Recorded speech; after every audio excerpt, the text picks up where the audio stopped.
Today on Doomed! Twitter.com. I use it, you use it, the celebs use it, the media uses it, your favorite or least favorite politicians use it. Hell, we all use it. Even if you're not tweeting up a storm like I am, you're definitely on there to follow people because, you know, that's where things start and begin. The day's stories, the trends of the day. Everything you need to know breaks first on Twitter. That's how important it is to not just the social media sphere, but really to the world. At least if you're a news file and get your news from Twitter. But Twitter also has its own problems. For example, the far right.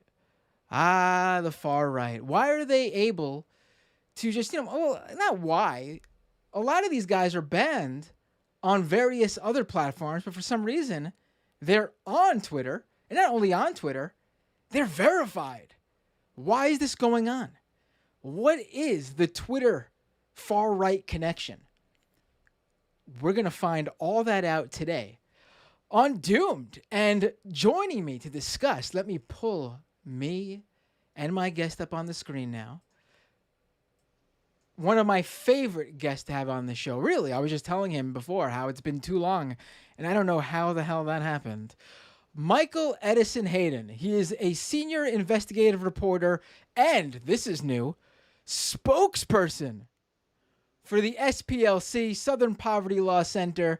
Thank you so much for joining me today, Michael. I'm excited to be here. It's been over a year, I think, since I've done Doomed, which is like, we needed to make this happen. We did. I think what happened was I was having you on so much at one point that I was just like, hey, I gotta change it up a bit and just, make the next time Michael comes on this show feel like something new, something, whoa, I haven't seen Michael on Doomed in a while. And then COVID happened and time got away from me. And before you knew it, it became too long. Yeah. Well, look, we in the past we've done like Iron March. We talked about Gab, and Stephen Miller, things like that. I think that it's appropriate now that we're taking it to Twitter because, really speaking, I don't think there's any.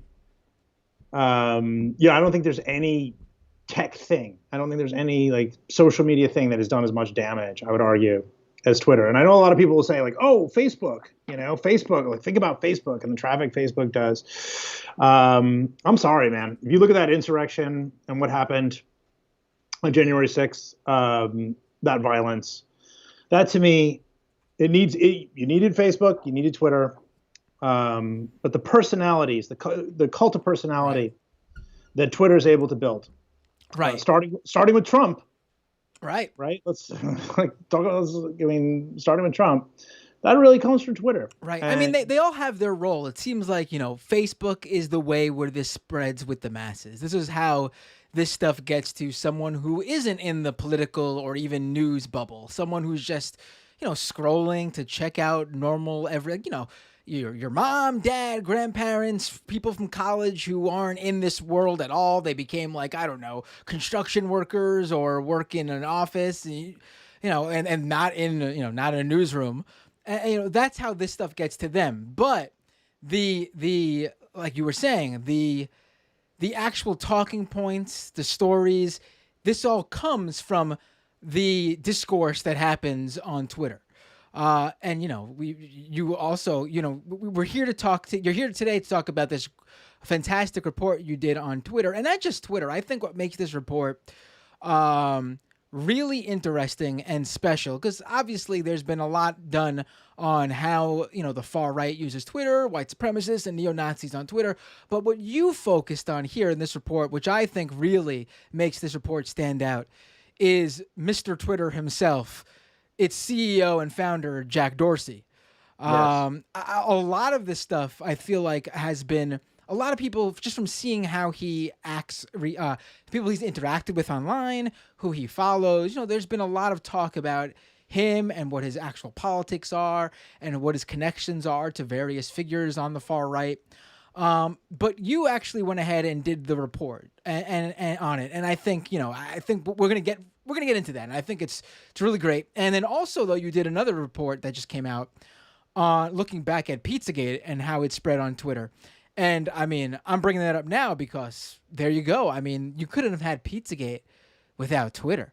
I mean, that's where, the last time you were on the show, actually, now that I think about it, you mentioned a bunch of times you've been on, but the last time you were on the show, I think was to talk about Jack Posobiec. Yeah, Jack Posobiec. I mean, what is it? I can never remember how to. It's Posobiec. Posobiec. Yeah, but I mean, in some ways, we're working backwards a little bit because Posobiec is the Frankenstein monster, and now we're talking about how it was really created. I mean, Posobiec had and has no, as we discussed, no discernible credentials. Those are the words I like to use. Like, there's no reason to make this guy a celebrity, right? Absolutely nothing. And it's a perfect example of what Twitter actually does. It launders nobody extremists into mainstream discourse, thereby kind of shifting the entire conversation further and further right, in my opinion. I mean, for sure, people are gonna point out, okay, there's Antifa is allowed to do things on Twitter, and there are left-wing people on Twitter. I mean, to me, it's just not comparable because of if you look at the events of the last 5-6 years, you look at Charlottesville, you look at the insurrection, you look at the terror attacks and things like that. This is, you cannot actually do a both sides type of thing here. It's just there's no equivalence. Right, absolutely. And the funny thing, you're absolutely, you nailed how to describe Posobiec. I mean, he really has no discernible. I mean, the guy's got nothing. I mean, you could look at various far right figures, and you could see. Obviously, we're not fans of them, but you can see what aspect, what they had that sort of propelled them in that world. Some of them are charismatic in certain ways.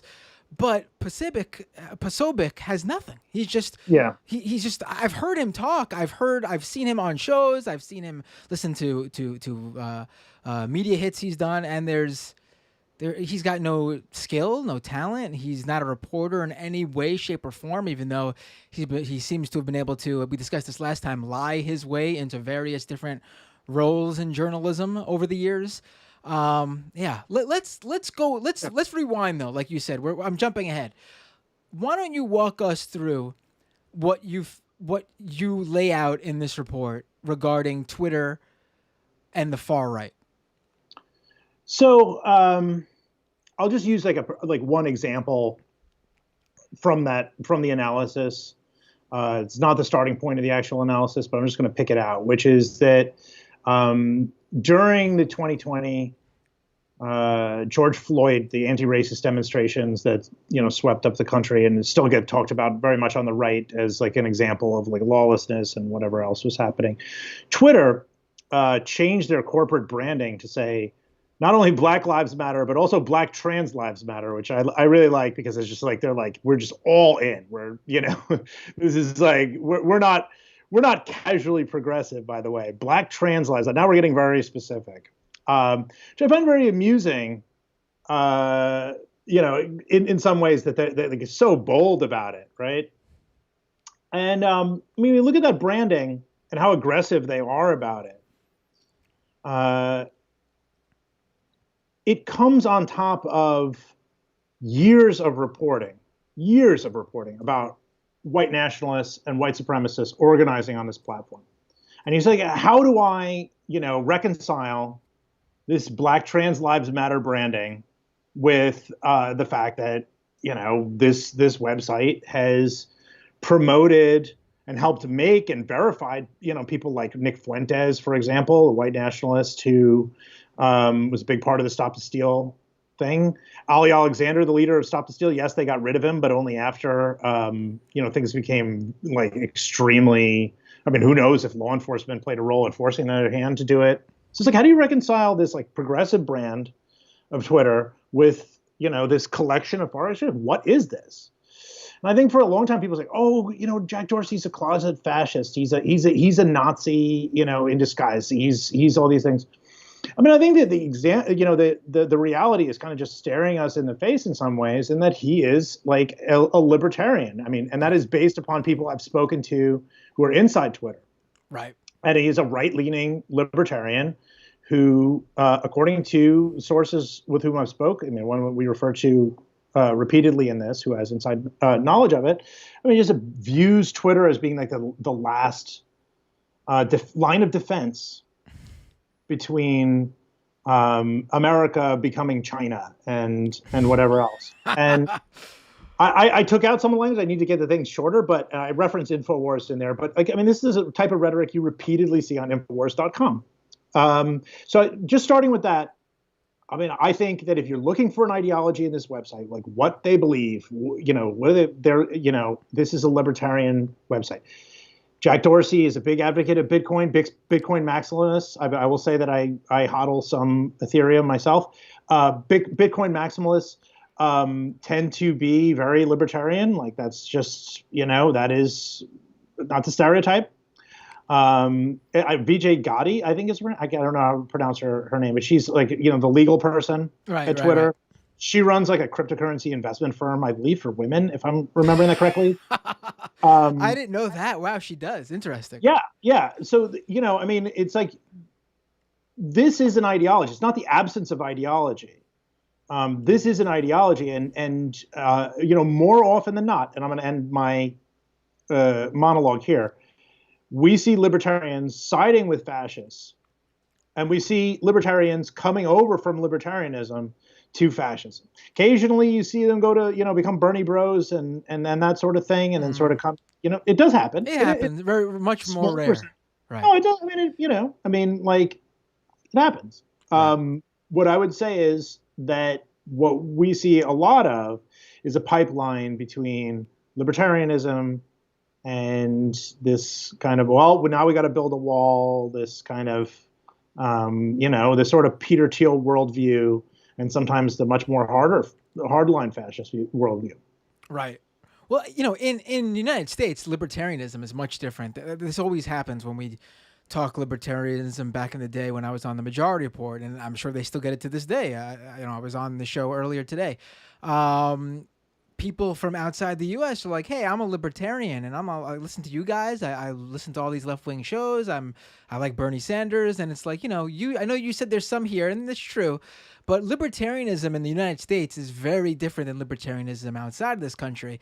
It really has become a strictly right-wing ideology. Usually, the left-leaning libertarians like to add an addendum to that name, like they say, like, "Oh, I'm a libertarian socialist" or something like that, or they use libertarian as an adjective in some way.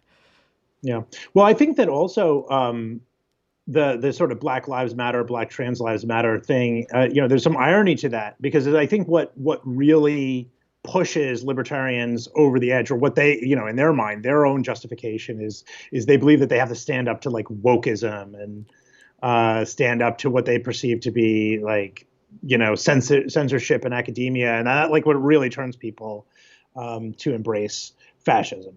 Anyway, right now, let me ask you this: how much power does, like, obviously he's the CEO and the founder. Although he did step away from the company for a bit when there were other people to take over. Like Biz Stone was one of the guys who used to be there. I think he runs Medium now. How much power does Jack actually, at Facebook, pretty much Mark Zuckerberg says something and it happens.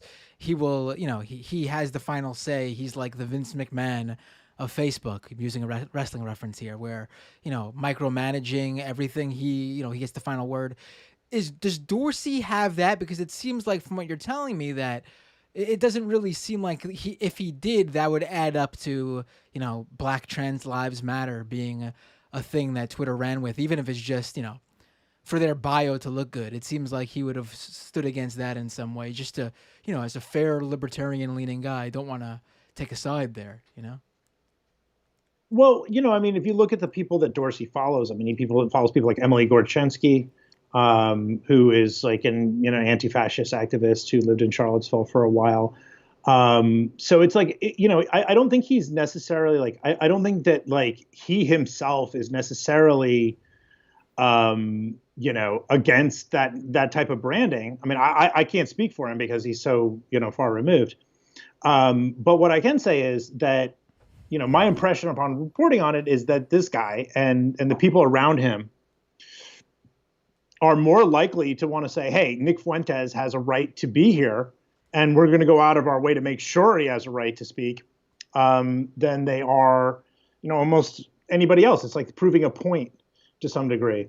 But I think the bigger thing in the analysis, the biggest takeaway, and I think the most important one for your audience to have is in with this ideology, what they also did was make these people, right? They made these people happen. Right. And we highlight a few of them here, but they're not alone. I couldn't go on for 20,000 words, but I picked a few people who are really involved in Stop the Steal. If you'd like, I could give you 20,000 words tonight right here on the show.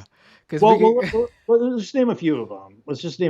Mike Cernovich, who has no reason. There's no reason anyone should know who Mike Cernovich is. Right. There's no reason. Right. He is a Twitter personality primarily known for pushing disinformation on Twitter. I feel a little bit guilty myself about Mike Cernovich. I'm pretty sure I was a major reason why he he rose to prominence. I was on his ass the second he jumped into Gamergate back in the day, and I was calling him out, and he certainly gained a profile from that. I was able to just rocket ship from Gamergate straight up the ladder on the right to, basically he was in the White House at various points. Yeah, Mike is very savvy at manipulating social media, which is why he wound up on 60 Minutes as an example of someone who does that. But then again, right, we're talking about these figures and the role that Twitter plays in making them possible. The reason why we should not even know who Mike Cernovich is. Jack Dorsey followed this guy when he was an example of posting disinformation on Twitter. They verified him in the summer of 2016 while he was publishing disinformation about the election. That is what he was doing. That is what he was known for doing. He was not known for doing anything else. He wrote a self-help book called like Guerrilla Mindset or whatever. Oh, right? yes. I mean, is it self-published? I can't remember. The point I'm pretty sure. Yeah. But, go ahead. No, I mean, look, there's no reason anyone should know who Mike Cernovich is, besides from Twitter. Okay. These are Frankenstein monsters that have come out of Twitter's leadership. Another example we bring up in that was Ali Alexander, who Luke O'Brien did some his winner's tale or whatever. His last story at HuffPo is masterful. Everybody should read that, the story about Ali Alexander. So Ali Alexander, who is allegedly friends with Jack Dorsey, who said as much. Dorsey's never denied it. Dorsey allegedly consulted with this guy. And this is because the leader of the Stop the Steal movement, he has, again, no discernible credentials. There's no reason anyone should know who this guy is outside of social media manipulation. That's all he does and all he did. And there's just numerous examples of this, and they become prominent. They become big celebrities because of this website. And they fill this gap that was created when Trump won the nomination way back when in 2016, which is that no media people would endorse this racist, sexist, insane campaign, right? They would all make money off of it by running Trump on TV constantly and all that stuff, but they would get no endorsement. So you needed some media figures to fill that void. And that's when all these guys, Twitter made these guys happen. Right. They answered the demand. Right. Then before we get into some more figures, I just want to stop and talk about some of the things that you just said. I'm sure there'll be people who hear, oh, so Dorsey follows this person. I follow people who I don't agree with just because I want to keep tabs on them. Sure. I agree. You can't judge someone necessarily by who they follow.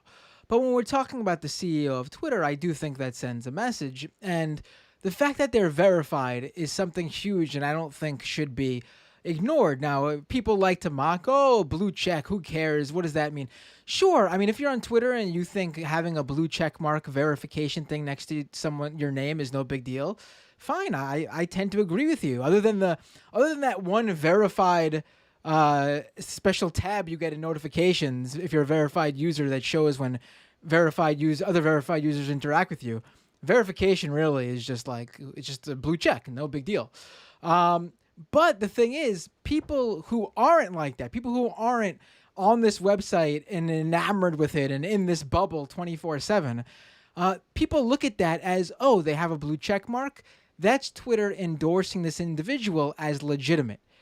Now, again, Twitter can say, what was that? No, I something I got to say. Like anybody who thinks that doesn't matter is full of shit. Right. I'm sorry, excuse my language. No. And I'm gonna tell you why. The reason why is because the leader of Stop the Steal, he follows the leader of Stop the Steal. So he's watching this shit happen every time every time he opens his own stupid app, if he's doing it. I mean, come on, give me a break. Of course it matters. Right. Because it matters because they didn't do anything about it. He doesn't have to be okay. No, Alexander says, he's friends with Jack Dorsey and they follow each other or whatever. Okay. Let Dorsey deny that if it's not true. But the issue is that these people, Tim Pool, Mike Cernovich, all these things, were pushing the election lies that led to the insurrection lead up. And Dorsey followed them.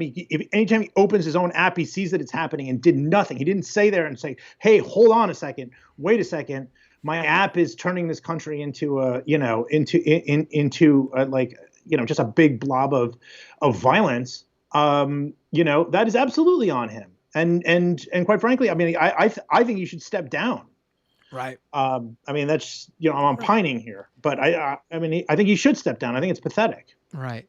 Right. I mean, I just want to say, Twitter can say all they want that the verification just means that individual is who they are, so there can't be impersonators or imposters pretending to be them on the site. I mean, when the person with the verified badge is doing the work that an imposter or like a bad faith actor would do to begin with, I mean, who really cares about that, right? But it's not how people view it. And that's just not Twitter either. I want to say all these social media websites, when they put a blue check mark next to someone's name, they can write it in their policies all they want, scream it out to the world. It doesn't matter. People look at it as this platform says this person is legit. If they say something, they're automatically trustworthy. They are saying something of value, of merit, and it's truth, because otherwise they wouldn't have the blue check mark next to their name, right? Well, it's about whether people believe it. Right. Right. That's all that matters. Right. It doesn't matter. It doesn't matter what Twitter says or whatever, I mean, either verify everybody who gives you a real email address and a driver's license, right. Or no, because like right now it's obviously that's the impression. So it's like when people say, "Oh, I'm getting my news from Jack Pizzagate," it was enough to get him a gig for One American News for a while. Right. I mean, yeah. Now I wonder. How should I say this? I think, and I've said this before, I personally think if you're someone who wants to have some sort of platform where anything goes and you just hands off and let it happen. Now, I've had a discussion with people who disagree with me, even say, sure, that's your right. You're building the thing, and you sure live with the consequences, and fine. But if that's your thing, fine. And you get into this part here. That's why I'm bringing this up now. But if your belief is hands off, let it just go, and whatever, the free market of social media platforms, good ideas will just rise to the top on their own. We don't need to. Then you can't have an algorithm that puts its finger, presses its finger on the scale, and right. Yet all these platforms do that. I mean, if you want to say, I don't want to have any sort of platform where there's rules that stop people from speaking their mind and sharing their opinion, and I'm going to build that and let the good ideas flow, then you can't at the same time build it with an algorithm that pushes engagement towards certain individuals, because you're actively getting involved and pushing ideas and going against whatever values you claim to believe in. Now, I know these platforms, a lot of them have these algorithms to push these people for the purpose of engagement, and that means they make more money. But still, if you're this free speech absolutionist, you also can't be putting your fingers on your thumb on the scale here and pushing your platform to promote certain people. That's at least my viewpoint on that. And you get towards the algorithm in the report. Yeah. Well, okay. So we use one example in which the algorithm recommended that, that we follow Scott Greer, who wrote for Richard Spencer's publications under a pseudonym, is a known white supremacist who's verified on the site and has over 80,000 followers. It recommended we follow Red Ice, which is a white nationalist YouTube show who've talk about white genocide pretty openly. And Heinrich, what's his name, who is the host of Red Ice. So there's a slate of 3 where it says who to follow. It'll literally say that. Anyone who has ever built a sock on Twitter knows what I'm talking about when I use the phrase blue gab. So there's a part of Twitter. Now it's like, yeah, you can easily go onto Twitter and just follow a bunch of fantasy baseball accounts and baseball related news or whatever, and just see a lot of baseball stuff and not really know this is happening. But anybody who monitors far right extremists for as part of their job knows what I'm talking about when I say blue gap. There's a part of Twitter that exists that is essentially just no different from Gab or Parler. It just happens to be on the site, so it's like siloed within the site itself. And when you go on it and you start following a bunch of reactionary accounts, you will increasingly see more and more white supremacist content. Get a locked account and just start following, things. Right? Just do it. Don't tweet. Don't do anything.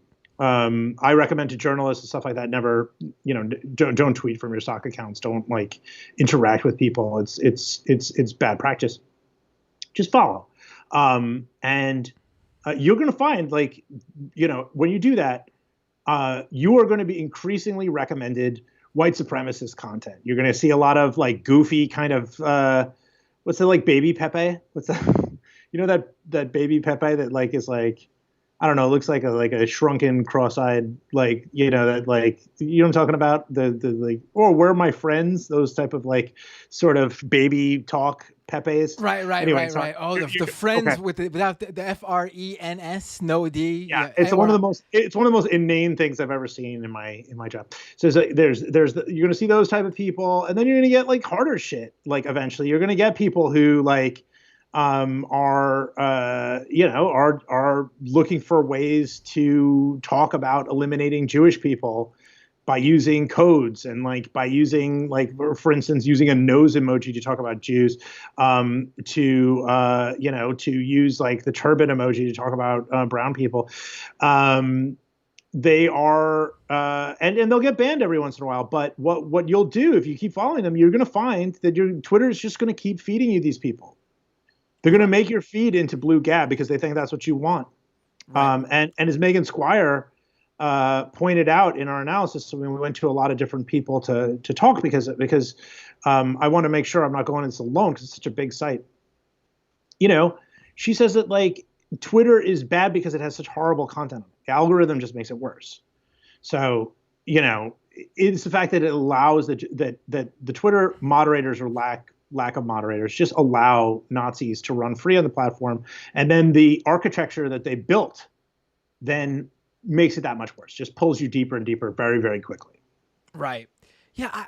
I've noticed too that, and I've set up, I don't have a secondary account or a sock puppet account. I do have accounts I've set up just to see what, as tests to see what gets, that I don't tweet from, to see what gets recommended based on follows and what what the account looks at. And I've seen I've set up an account that was strictly for pro wrestling content. and Yeah. then a person who who the account's following will tweet out something from a figure outside of the pro wrestling world, such as a far right user. And all of a sudden that gets swept up into the algorithm as like, oh, I guess now I don't know how no one really knows what Twitter's algorithm is like. And this is obviously just I didn't do like a whole study on this and look further into it, but this is just my specific experience with this account. And then all of a sudden, a few days later, I got a notification to that account that basically said, oh, here's a Ben Shapiro tweet or something like that. Now, Yeah. obviously, Ben Shapiro is not the worst of the actors we're talking about here, but He's pretty bad, though, actually. he's pretty bad, yeah. I mean, yeah, I can say as a person of Arab descent, like it's on my mother's side, like I'm not particularly thrilled about some of his comments about Palestinians. Oh, absolutely. Anyway, but yeah, like, look, yeah, that's the thing. I'm not calling for them to necessarily suspend Ben Shapiro. That's not necessarily the point of this. It's the point is that the site is set up to do exactly what it does, and the consequences of it are the violence that we saw in January. The consequences are what we saw in Charlottesville, and the consequences are going to be more violence in the future. I promise you that. I mean, as long as Twitter's still run exactly the way it's run now, it's going to create more violence, and it's going to create more violence it could be around the midterms when they come up. It's really bad right now. In fact, I mean, the rhetoric is bad because almost the entire right sphere politically has begun to embrace this insane lie. I mean, the big lie is very effective branding. I think it gets it across exactly what's happening. Embrace the big lie, but also embrace a worldview in which political violence may be the only option to get what they want, because they believe that everything, the whole country has been stolen from them. I mean, it's not only Twitter. YouTube and Facebook obviously play big roles in this, but I mean, that radicalization engine that we're talking about here, Blue Gab, is a big reason. I mean, a lot of people have just been exposed to a lot of propaganda. I mean, like really hardcore propaganda. Right. And it's just, it's really interesting how this seems to have only really been a net gain for a very specific political ideology, right? I mean, Yeah. if this was like a broader issue where like, oh, wow, these social media platforms are just letting all these smaller ideologies before they existed now, are all reaping in the benefits, and you got like it's just not happening. There's it's I will tell you, it is insane, and you see it, bringing in something else that's in another world that just happened when these left-wing YouTubers when Sam Cedar debated Steven Crowder. It is amazing the amount of people you hear saying, hey, I've been a Steven Crowder fan for years. I was recommended him on YouTube, and I've been a fan ever since. Or Ben Shapiro, Tim Pool, the list goes on and on. And then I never heard of any of these left-wing people. Why do you think that? And like, these aren't people who were far right-wingers and then just were fans of these guys. No, these are people who weren't really interested in politics before like Trump. And they got online and were automatically given Steven Crowder, Tim Pool, Ben Shapiro, and that's all they know. Like, it is a very specific ideology that these algorithms are pushing people towards. It's not, benefits across the board for everyone, and we just have a problem with the far right. I mean, there's a specific thing being pushed here. Well, I just want to say to the audience that we're just going to get way off the analysis here, because Matt and I are we're just talking here about Twitter, which is good. I think it's good. And what I would say is read the analysis. I think the analysis is months of my brain like actually writing and things like this, and then now I'm just going to be shooting the shit here. So yes. Regarding the left wing thing or whatever, I guess the right could argue that social media has like pushed more people to accept Pride branding and things like that during Pride or something like that. Whatever. They could argue that, but I think the biggest telling is not only that, but what you're saying, but also the fact that every idea, or not every idea, but like it seems that many tweets that take off on that platform. There's all kinds of different things, whatever, that come from like a left sphere are people who kind of do the contrarian, anti-liberal thing, right? And I have plenty of criticisms of liberalism myself. All right. Okay, so I just want to make that clear. But the algorithm and the format, the way it's designed, really, really benefits people. I mean, if you look like somebody like Michael Tracy, who is not a good writer. I mean, you just read he can barely write. He is not a no. I'm serious. He's not. He's just not. He just has no talent, and he's not really a profound thinker in any way either. All he really does is take the issue du jour for liberals and like kind of flip it and say like, oh, well, what about this, and see how far he can take that. And he's very successful at Twitter, right? And I don't think that sort of thing is an accident. It is a format that rewards people who stoke anger among the primarily liberal user base of the platform. When you generate anger, your name trends, and we talk about this a little bit in the analysis. But like you say, like every week, Andy No is trending. There's a guy who has literally no talent. He's never had a scoop in his life. He's not a reporter. I mean, he's not, he wouldn't know how to obtain documents. He's not like, right. All he does is like tweet out mugshots and his writing voice sounds, I mean, it's like reading off the ingredients of a coconut oil bottle or something. I mean, he goes into the street. He hits the streets to become the story. Like that's what you don't do. Like he puts himself out there to become the story, right? He's a social media performer, right? He's a social media performer. I'm not going to talk about like Greenwald necessarily because he's obviously much more sophisticated than both of those two guys. Even if he's taken some strange turns, but like largely what these people have done in order to succeed, and this is like a really reactionary, process or whatever, is they say things and do things that irritate the, Twitter's liberal user base. Not only liberal, but there's a lot of them on there. Their name trends, but people are angry, they get offended or whatever. I mean, liberals are more easily offended than most people. They're also, sensitive, defending, certain whatever.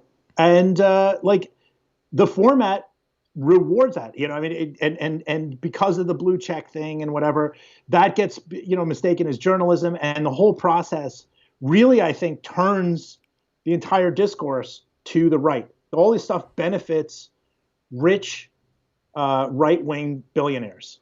It really does, because the more we're talking about Andy No, the less we're talking about what's happening in terms of climate change, the less we're talking about how do we make this system fairer to the working class. I mean, it creates these fake people like Andy No, like Mike Cernovich, from scratch, and gets you mad at them. I use the words, that it exacerbates mental illness and anxiety.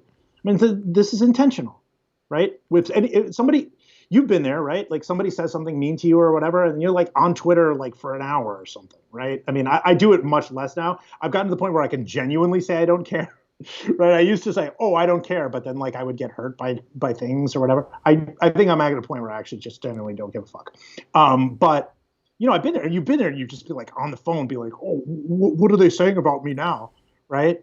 That generates traffic, and that generates money for people like Jack Dorsey, and it tilts the conversation to the right, that whole process. Right. I mean, I know exactly what you're talking about. I very early on had to just get, because especially during, there's very few things, even the Trump people, even during the height of like the far right and the alt right, very few of them even got to the level of how good Gamergate people were at doing that. they were able to dogpile on you on Twitter, and a lot of them are still on there. And I'm not just talking about figures with faces to them, who I actually think Twitter gives a lot more leeway to. Like if you use your real face and like your real identity, you could get away with a lot more on Twitter. I realized like they strike down harder on anonymous people than people going by their real identity. And I'm talking about like you could take your anonymous account and your real person account, have them say the same thing that goes against Twitter policy. They will definitely let it slide if you're going by your real identity, or they'll give you a slap on the wrist, like a temporary suspension, 24-hour, 12-hour suspension or something. We got to get into Pizzagate eventually, but I mean, it's interesting you brought up Gamergate because I mean, I started with Pizzagate, but you could have started with Gamergate, and the fact that these things happened right there on that platform, and Twitter chose to reward these people for harassment, right? They legitimize people who were on the platform primarily to harass people, or if they weren't on there to harass people, that's what they did with it. And Cernovich is the absolute perfect example because he was involved in Gamergate, as you mentioned. I mean, I was in India at that time, so I wasn't like really clued into everything that he was about in 2014. But with Pizzagate, I mean, the guy was tweeting about that Pizzagate was going to be huge and directing his followers to that. Jack Posobiec went inside of Comet Ping Pong Pizzeria. Right. You know, just to rewind for just 1 second, people seem to forget though that being that you tied it into Gamergate. I just want to mention, Gamergate wasn't even like it was literally the term Gamergate was given by Adam Baldwin, the actor who used to be a fairly prominent conservative activist online, figure, I should say, not really activist. He didn't really do anything but spew shit online.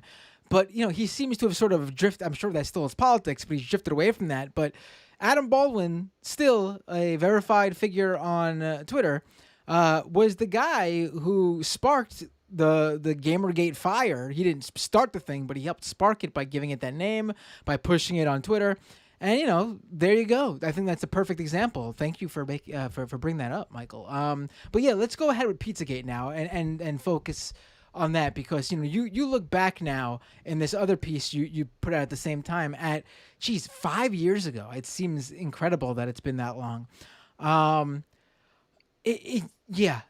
You know, you could say Gamergate started elsewhere because it did at 4chan, Reddit, YouTube videos that went out about it. But Pizzagate really was prominently, I think it's safe to say, was born on Twitter via people posting screenshots of those Podesta email leaks. Yeah. Microchip, that's a guy that I'm sure, talked about in some of our Doom sessions before, was, you remember him with it, like Microchip, for people who don't know, he still hasn't been ID'd, although I've heard it may be getting closer on that. Yeah. So Microchip was like a sort of a link between the sort of Daily Stormer white nationalists and what we would now refer to as what some people refer to as the alt-right.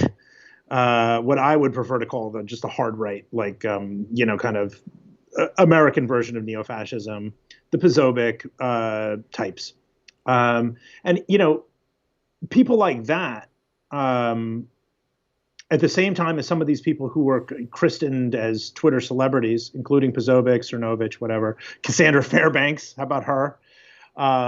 She's the new unbiased, nonpartisan, legitimate editor-in-chief for Tim Pool's new news website, right?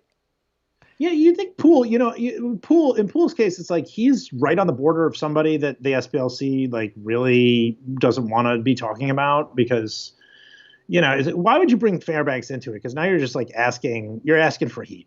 Now when I say that, I'm like, just don't do it, man.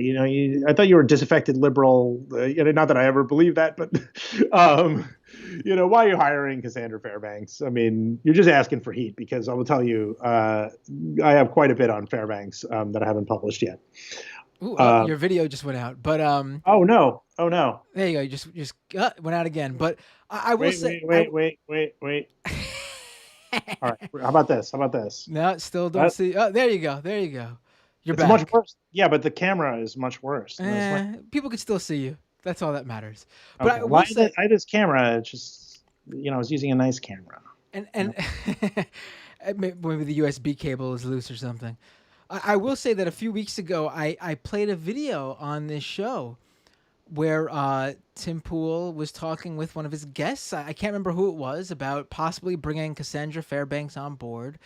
And they both pretty much end up saying like, yeah, she's not really, you can't trust her. She's not really, Tim was like, yeah, I'm friends with her, but she's not we can't have her being, she's too opinionated. And then a couple of weeks later, she brings her up on board. Opinionated.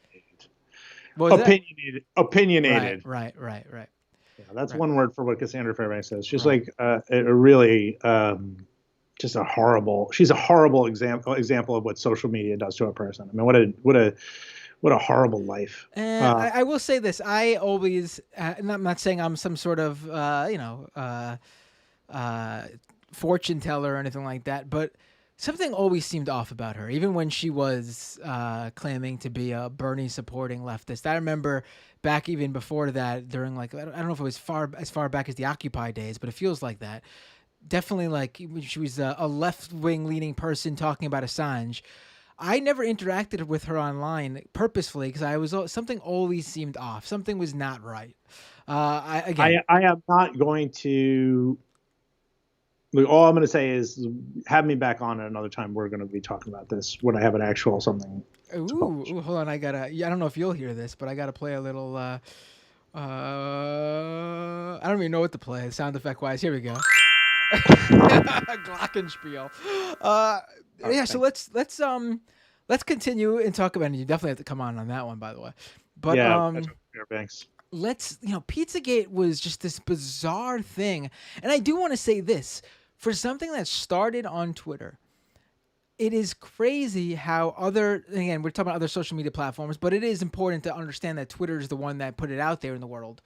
How other platforms have been able to keep it going. For example, TikTok, which wasn't even a thing back when Pizzagate was created, has done an amazing job at keeping Pizzagate alive. In fact, TikTok had to step in because they were receiving so much criticism, and actually block hashtag Pizzagate from being searchable on their app, because what was happening was young people were finding out about this somehow, and they were not really fully understanding it, taking it at wholesale value and just seeing, it was about a pedophile ring under a child trafficking ring under a pizza place in DC. I gotta make a video about this, and the whole thing spread again. Yeah, it's horrible. It's horrible.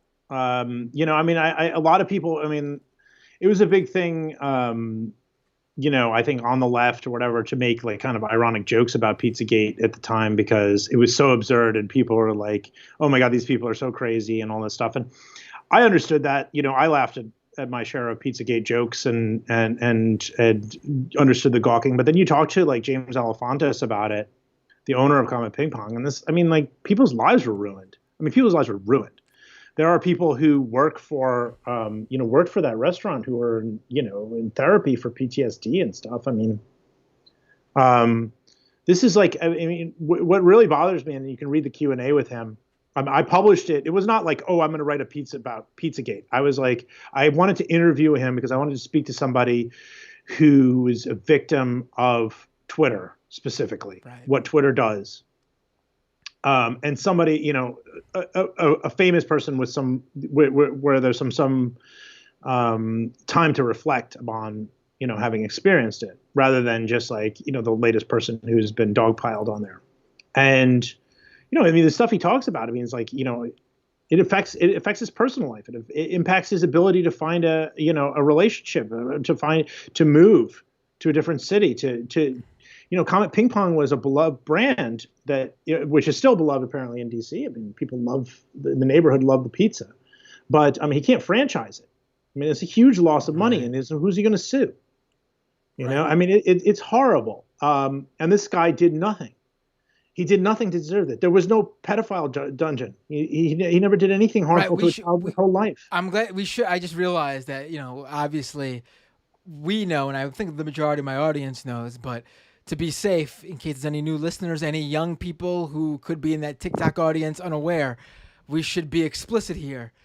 There was no child trafficking ring being run in the basement of Comet Pizza. There was no child trafficking ring at all. They don't even have a basement. It was literally, this all came from a few right-wingers thought Hillary Clinton was going to beat Trump and needed a new anti-Hillary, anti-Democrat campaign. And when the Podesta email leaks came out and all those emails dropped, they were looking for something to pick out of those emails. They couldn't find very much. At least, there were some interesting tidbits in there, but nothing the right would care about. No smoking gun for the right to care about. So they looked at, oh, wow. Some Bernie Sanders stuff. Yeah. But they wouldn't. Well, the right you glossed over a little bit there, though, because, I mean, it's not a few right-wingers. I mean, the Russian government was likely involved. Oh, right. It's like, I mean, it was a coordinated op, I guess you would call it. Right. Well, didn't coordinated? We don't know who else was involved. I mean, like, how much people were working together. We don't we're not going to get like all Seth Abramson or whatever about like, putting together Russiagate stuff or whatever. But like a lot of bad actors were involved at once in order to gin up some material out of these emails that Russia hacked. Sure. And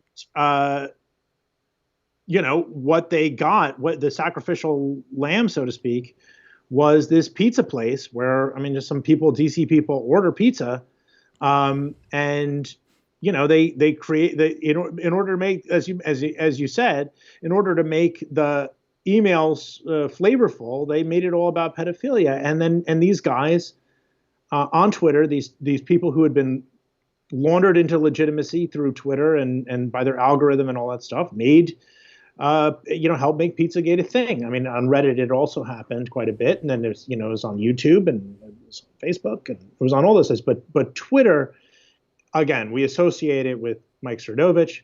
We associate it with Jack Posobiec. We probably don't associate it with Cassandra Fairbanks, although we should because she was doing it.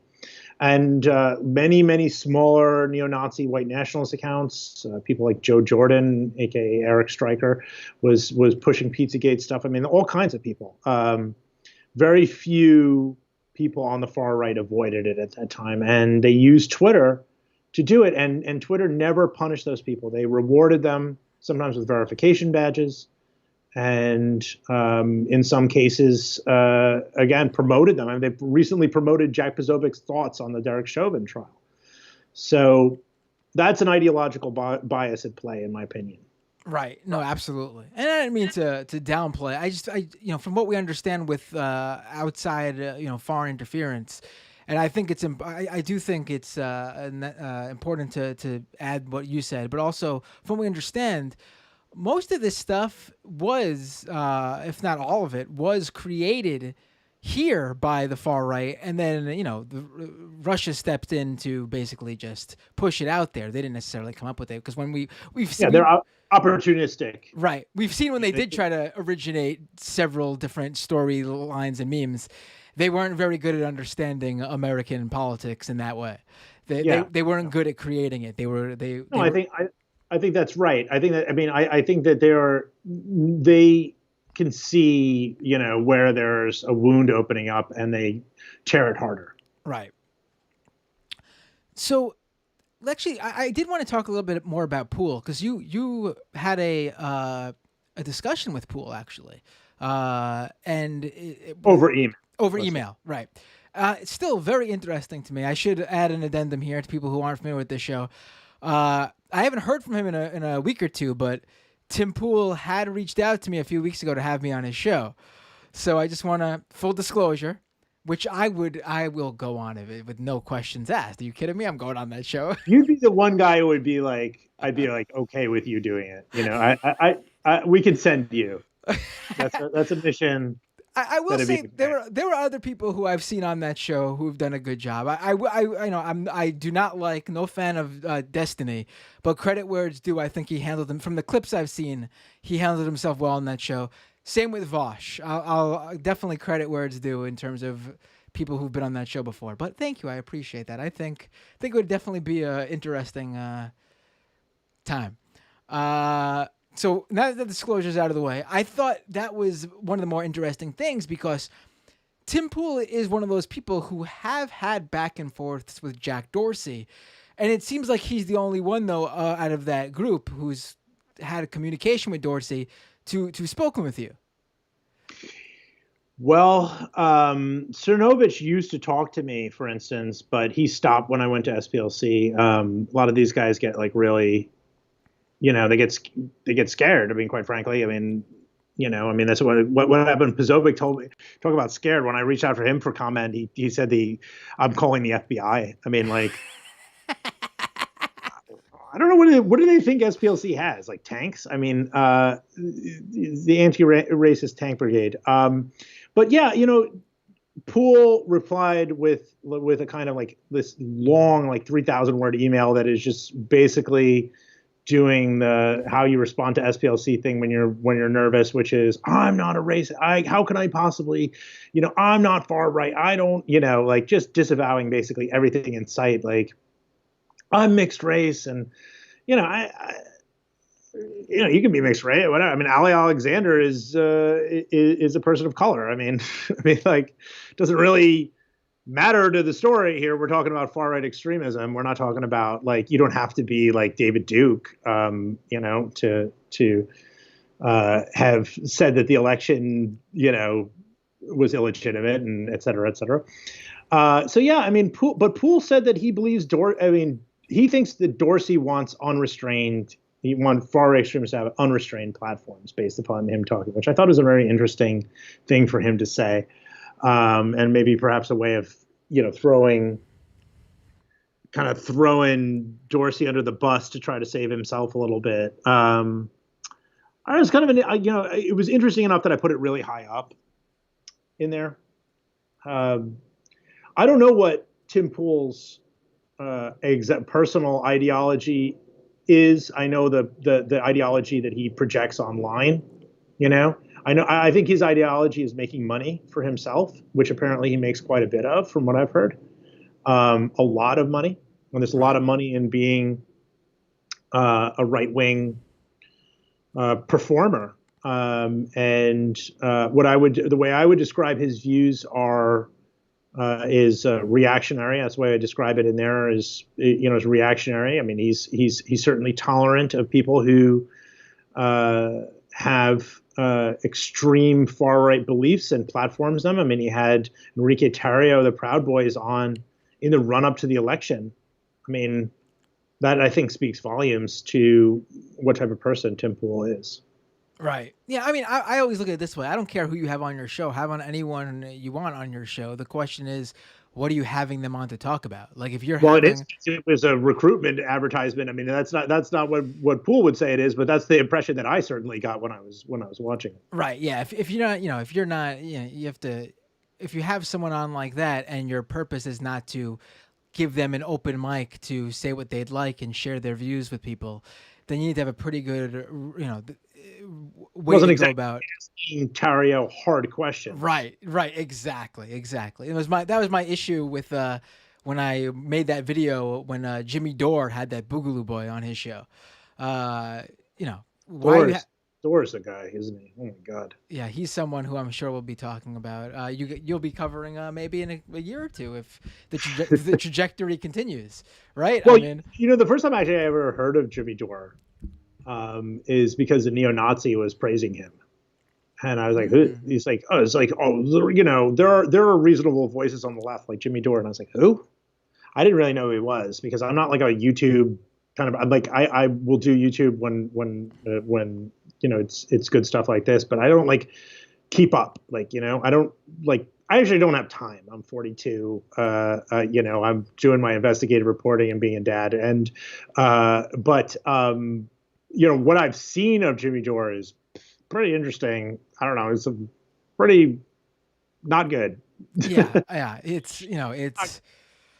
One day someone will look into, all the great names that TYT has gotten out there, but somehow some of the worst people have come from there too, in terms of Dave Rubin and Jimmy Dore. Like, someone in the Dave Rubin was on the Young Turks. Oh, that's where both Dore and Rubin started. They were.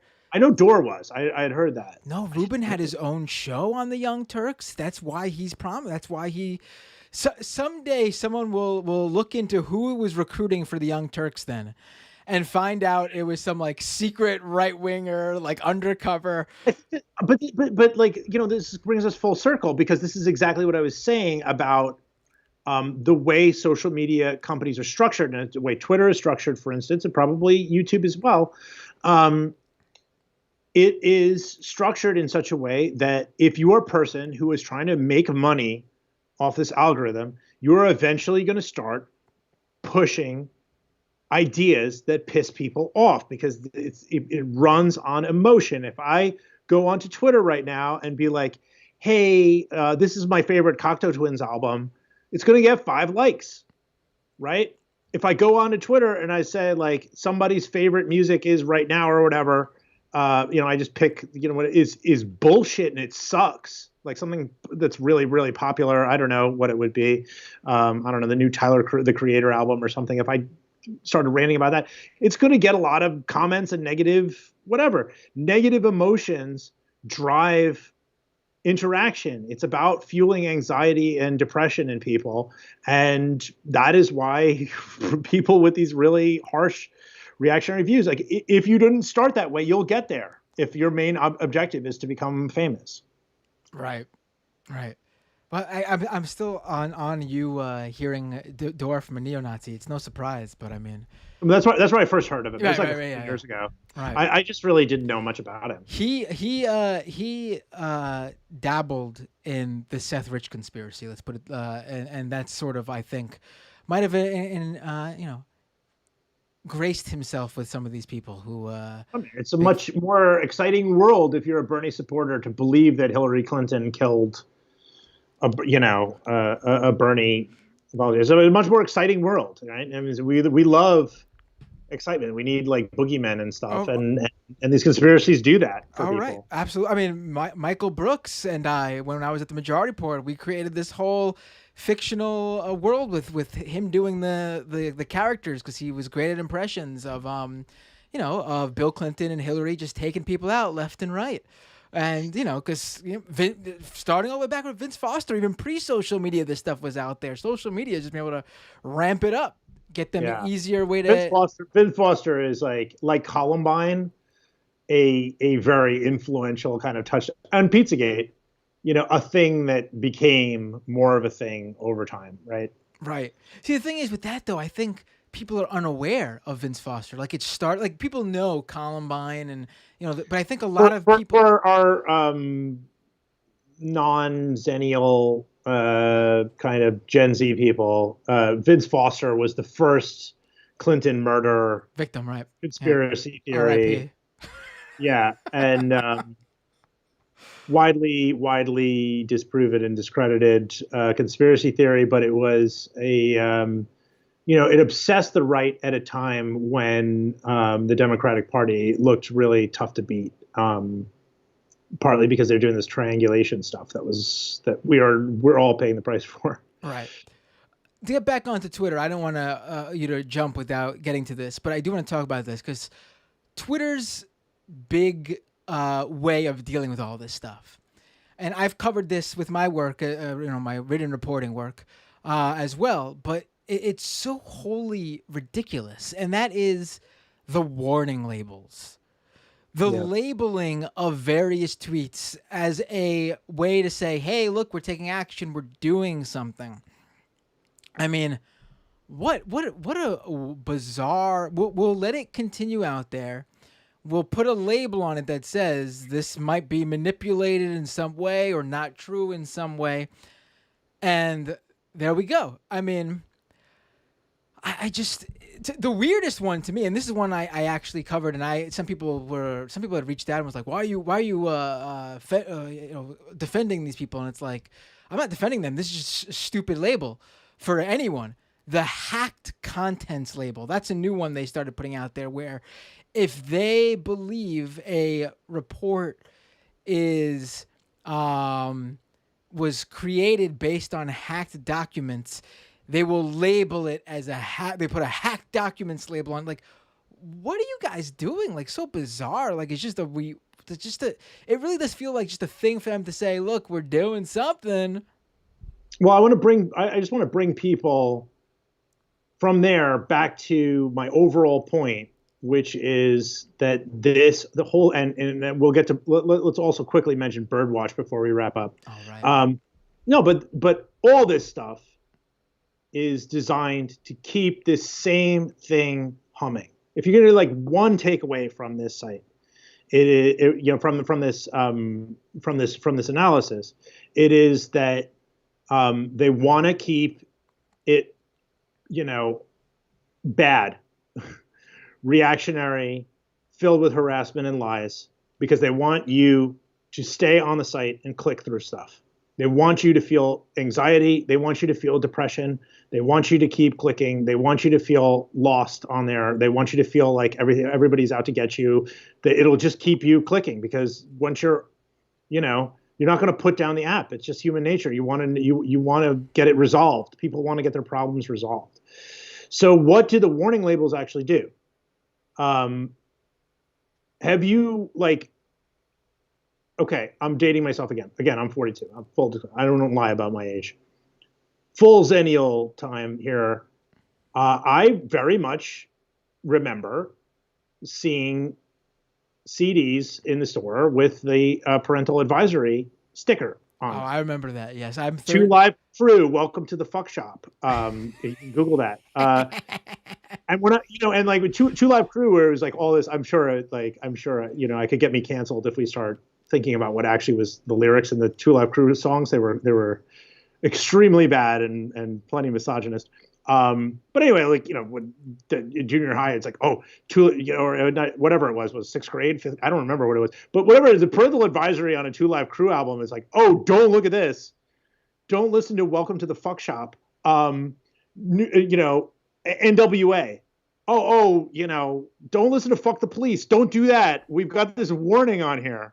I mean, do you think the record companies were like trying to get people to not buy the albums? I mean, right. People started to wear parental advisory stickers on their fucking T-shirts, dude. Right. I mean, right? Apple Podcasts makes me say whether this is an explicit podcast or not.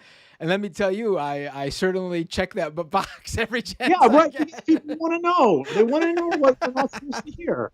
And it sounds like I'm joking or something, but I'm dead serious. Yeah, they're like, oh, don't look at this like disinformation. This is some very naughty disinformation here. Cassandra Fairbanks is going to show you. She's going to show you about, and like to you, you may say, no, seriously, you may be like all like, oh, it's another insane tweet from Fairbanks. But to the imbeciles who read Gateway Pundit and enjoy it every day, I don't know who these people are, but it gets a lot of traffic. To these people, a tweet label think of what the message is sending. It's like the same thing as the 2 Live Crew album to like you're in 5th grade. It's like, you don't want to find the real truth that the elites don't want you to see about what happened, how Joe Biden smuggled in all this mail. You don't want to find this out, do you? You don't want to look at this. And then of course Fairbanks comes back and she's like, LOL, owned Jack Dorsey. My tweet got viewed like 5 million times or something like that, and post the statistics. And it's like, it's not by accident. They're not trying to ban Cassandra Fairbanks. She makes people angry. She gets people clicking, right? This is not by accident, this stuff. It's not, the tweet label is not, the people have to stop. And I wish reporters and tech reporters stop seeing good intentions in these people. They want to get scoops directly from the company, like who we banned this time and like whatever else. It's all bullshit. This whole thing is meant to keep your attention, to keep people clicking. There's no good intentions. There's nothing good. They want you to invest all your emotions into this shitty website. And that's what all that stuff is about. All these things are strategic. They're not like, oh, well, if we do that, maybe people will really know the truth about the election. They don't give a shit if you know the truth about the election. These people don't care about that. All they care about is money and power. That's it. They don't have anything else that they want. And what they want you to do is see that tweet. And everybody gather around and look at the tweet. And that's what it is. Right. They want everybody to gather around and look at the tweet. And people do. And people do. I may not look at Cassandra Fairbanks' feed for a week, but I'll sure as hell see the tweet that got locked.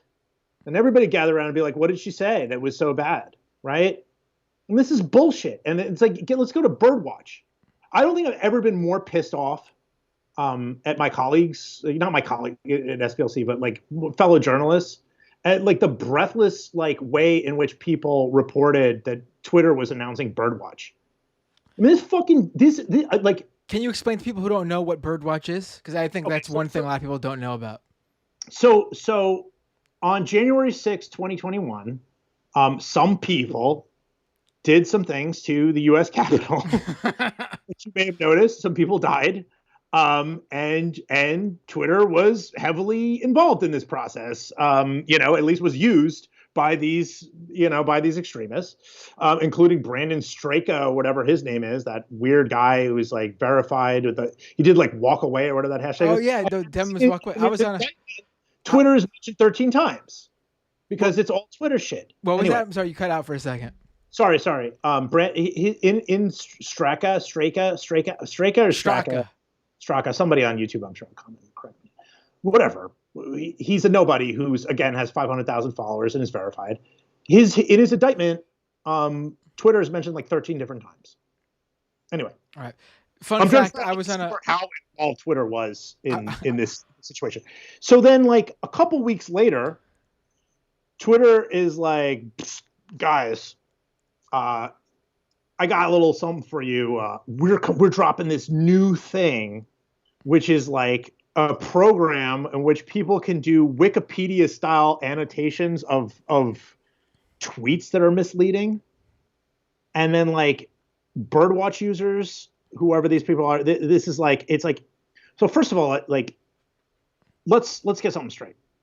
They are doing what they do to rights groups like SPLC. They are farming moderation out to the people who use the website.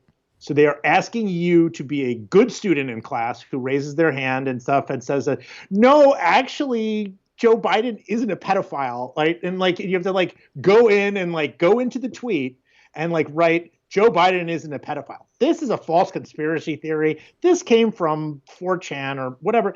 And you have to do the job that a moderator would do and write about it. And Twitter comes out with this obviously PR move, and everybody wrote it up. They're oh yes, Twitter says they're putting Birdwatch in. I could see the minute I saw it, I was like, this is disgusting. They are asking us to stay on the website for longer hours and to write little notes explaining, why Emmanuel Macron doesn't have two penises or whatever the conspiracy. No, seriously. Whatever the conspiracy du jour is, they're asking us to come in and be like, Dorsey's with his cigar, he's gonna go, mine some Bitcoin, have fun with that, and seriously. And it's just basically yeah, well, actually, Nancy Pelosi is not trying to turn children gay with a magic potion, according to Snopes. So we have to put that little link in the thing, and it is a joke, and it is not taken off. Nobody's using it. Has anybody even seen any Birdwatch thing? And anybody even that was a good Birdwatch annotation? I've seen nothing about Birdwatch. I remember when it dropped. I sometimes at my work, I do have to do just write-ups of new tech stuff. Just they let me cover whatever I want, but sometimes you gotta write up some of this stuff. I did not do Birdwatch because I think they might have known I didn't want to do it. It's just, I've seen nothing about it. It's not even with all the criticism in the world, at least if maybe it took off and was doing something, we could be it's not the way to do it. But at least it's not even being used. I haven't seen anything. No one's using it. Yeah, I haven't seen anything. it's garbage. But my issue is, like, it was garbage from the minute it was like it was instant garbage. It was like this absolute bullshit that they came out with to try to make it look like they were doing something, right? And they were not doing the bare minimum. They were not even doing the bare minimum, which is try to fix the situation. They presented something that objectively is meant to keep their goody two shoes users on the website saying that things are not right and that this comes from the Russians and that like actually these people are not pedophiles and like actually these votes were not stolen and and actually there's no grand conspiracy theory to put microchips in your body. And it is a joke. It is literally designed to keep you on that website more time. And Twitter is not putting the money and effort into actually moderating their content. I mean, think about think about some of the headlines they grabbed. They made some choices, right? They decided to suspend Jim Hoft. Better late than never after he had done considerable damage. But they didn't, suspend Cassandra Fairbanks, who also writes for the same site. There's no consistency there. They got rid of Project Veritas. I guess they had irritated enough people, probably people in Silicon Valley, people in Twitter. I mean, basically asking for it at that point. I'm sure I wouldn't be surprised if they suspend me, quite frankly. But like, James O'Keefe was asking for it pretty much, despite his friends, being friends with a lot of Trump people and whatever. But I mean, really, I think they took a calculated risk. Just what can we do to make it look like we've done everything and just get out scot-free? Which is part of the reason I released this analysis now, was because I feel like Twitter feels like we've done with the conversation. We can stop talking about how this website was used to propel lies on a thermonuclear scale, nuclear. I said nuclear? Oh, no, you said it. Don't worry about it. I'm just talking to children because I'm talking to my kids all the time, and so whatever. The point is, this was a good time to release this because this horrible website, which has done so much damage, and the only reason you know who any of these people are, Cernovich, Fuentes, all these people. They came to you and they said, we're going to suspend some Project Veritas people who have pissed us off already. We're going to get rid of Jim Hoft. And we're going to get rid of Ali Alexander after he said, I'm going to unleash vengeance on my enemies, like a few days after literally leading Stop the Steal. And after Twitter actually, according to him, allowed his content to stay, brought his content back as a friend because he I guess texted Dorsey and was like, hey guys, they're trying to, your boys are trying to hurt me.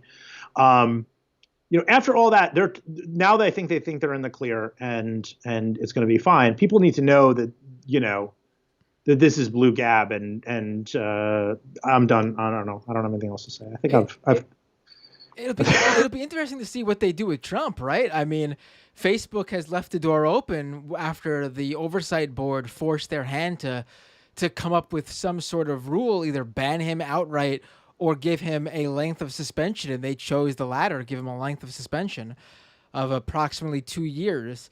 But Twitter has been adamant on their end to say Trump will remain off this platform. But we'll see, right? I think if they brought him back, I think I might leave. Actually, I don't know. If someone can play it back to me and say, what do I think is bad? It's hard for me. I'm a spokesperson, so I have to I have to use Twitter. In an effort to be fair, I will say this, because I need to, obviously I'm a fair guy. Twitter should have its side. For me personally, Twitter has been quite good for my career, so that's all I have to say about that. Well, okay. So I'm joking. But here's my question. Okay, but I think you would be successful in doing a lot of different things in life. I definitely used. I'm not on Twitter all the time. I'm not a Twitter person. But the followers help me. It probably helped me get this, the job that I have. So hardly I have a ton of followers or anything. I have I don't know what it is, over 20,000, which to me seemed unreachable when I was writing stories as a freelancer many years ago. So that, yeah, I'm grateful for that. I'm grateful for that platform. But, that's the life we live right now. That's the life we live right now. And you have to step back and you have to understand that they are exploiting you. They are making money off of you too. You are feeding this engine by being a content creator. Twitter hasn't given me a dime. That's the thing. This isn't really what the point is, obviously, but that's the thing too. Like, YouTube and Facebook are like, obviously we're on a whole different conversation now, are like doing revenue cuts with people. Like, you could sign up for YouTube monetization and get it if you just have like 1,000 subscribers, and like, boom, you could make money off of doing it. Obviously not very much if you don't grow but still something. If journalists stop using this website, and it is like really about the journalists and being able to give you the news in real time, and like, I understand people want it. Like, I mean, like, for stuff that like I'm interested in that is not my my beat or whatever. My beat can be sometimes pretty annoying, I think, because I live in it, whatever. But like, I want to hear from the Mets and Islanders beat writers. Like, I want to hear like what's going on there. Like, you can get news, and it's very helpful in that way.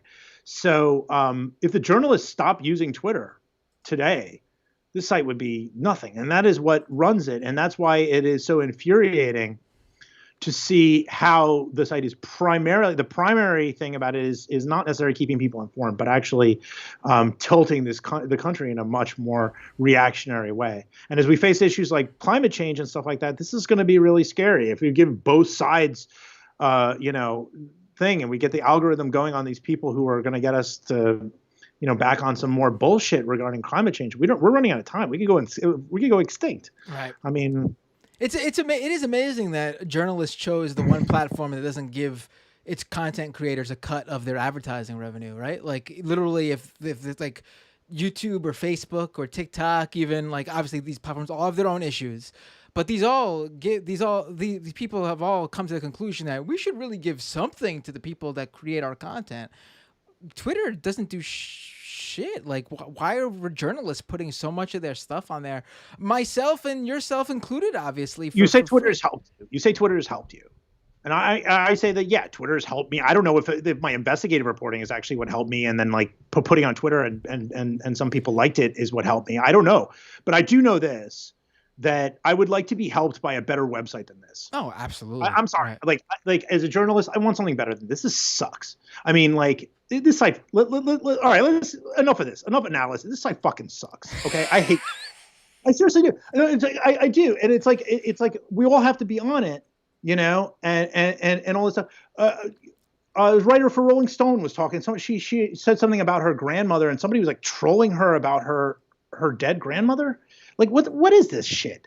I'm sorry. It's just like like I said early up in that analysis, it is a website based on, it is based on fueling anxiety and depression in people.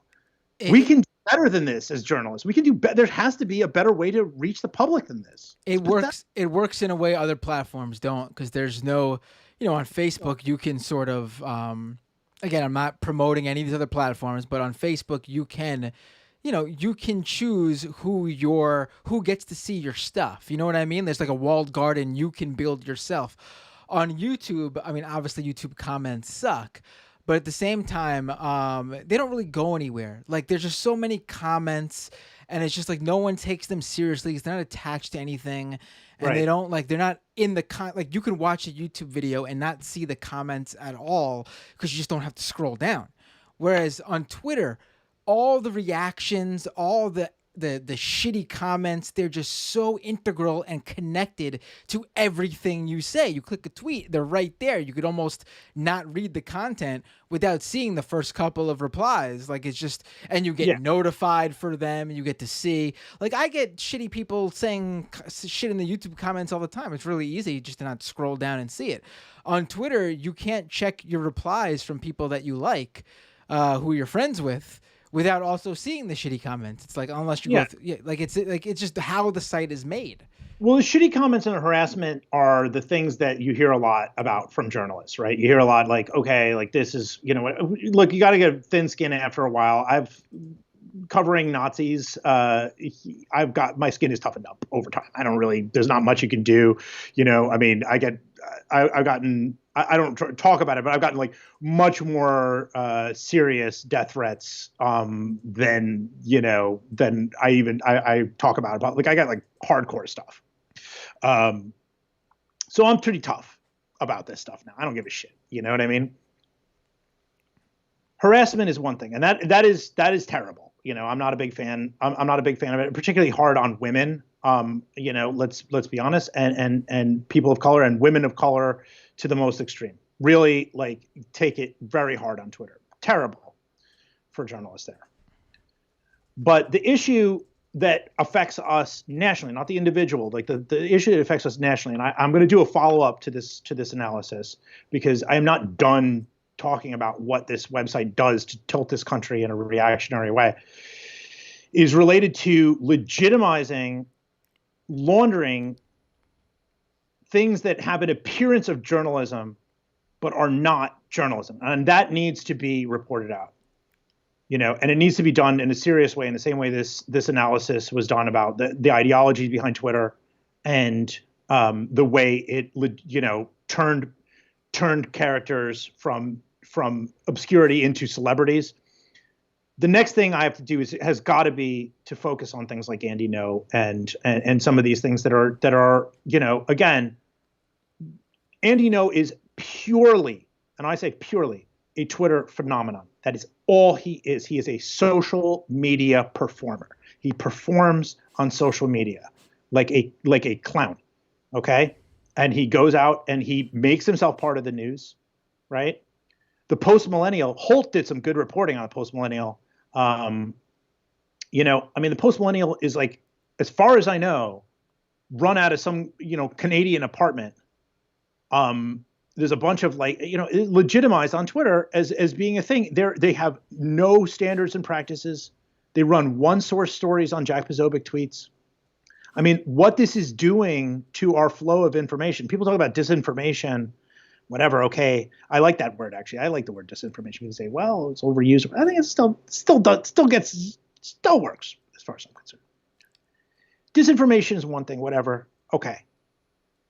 But creating this entirely fake ecosystem around journalism that isn't journalism, like this whole world, filling this vacuum of truth that does not exist on the right in any way anymore, right? Like this is not the like, well, Dick Cheney's side said this, and look, I'm not defending those days, but my point is that this is now like there's no. Like this, they're dealing with things that don't exist, right? An election that was not stolen that they think is stolen, right? Right. No, I see. Twitter Twitter has made this entirely fake ecosystem of like post-millennial and all these like different things, and that needs to be reported out. It's absolute joke. I think we've probably gone on very long. No, I've had a great time with you. I'm animated now. To just for your last point, I just want to say, like, there's always been room for, like, in my opinion, everything is biased in some way. I mean, the idea that there's some sort of straight shooting journalist out there completely independent of, and it's always seen as like the corporate media, right? The corporate media always gets this is not left or right. This is the centered. I mean, they're towing the line of whatever corporation they work for or whoever's paying the ad revenue. I mean, I think about the most recent thing that I could come to mind, all these mainstream outlets that started writing up the Chipotle talking point that they had to raise the prices of their food because they had to pay their employees more. And every single middle of the road, down the middle outlet, corporate media ran with that basically a press release from Chipotle as truth. So everyone sort of, but at least, at least on the left media, they're open about what their media is. They usually say they're progressive media or left-wing media or whatever. They explain that this is left-wing analysis or left-wing coverage. And they use, for the most part, of course, there are always bad faith people on all sides, different, I'm not saying I'm not both siding it, but yes, there are some bad faith people on the left too. But for the most part, they use factual, reported, legitimate information to provide their left wing or progressive analysis. On the right, you don't see that. I mean, if you were like you're running a libertarian publication that used report, I guess in some way, and I'm not promoting this publication, the closest thing the right has to that, it would be like Reason, I guess, and it's not giving them props either. I'm just saying that's the closest. Look, Reason, but Reason also has had like, I mean, they're good. They've had some good reporting. I mean, Right. here, I mean, like, they have some form of standards and practices as screwed up as National Review is, and it is pretty screwed up as a news. And I mean, to be clear, I am not defending National Review, which has published stuff attacking me before. I'm not. What I'm saying is that they have lawyers like actually reviewing their stuff sometimes. I'm sure. Right. There is while their analysis at least while their analysis sucks shit, there's usually some basis of information that they're spinning their analysis off of. Whereas, like you were saying about Post Millennial and Gateway Pundit and all these other new right-wing outlets, I guess Breitbart sort of led the charge here, right? Breitbart actually. I mean, well, we'll get that different story.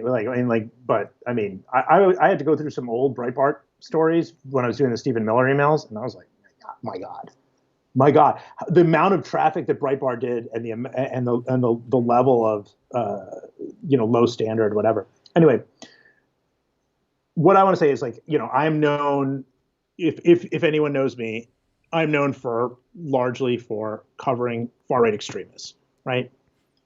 More than anything else. I mean, that's it. That's all. I had reported on a lot of stuff before, including climate change. I wrote for the cover issue of the 2015 National Geographic climate change issue.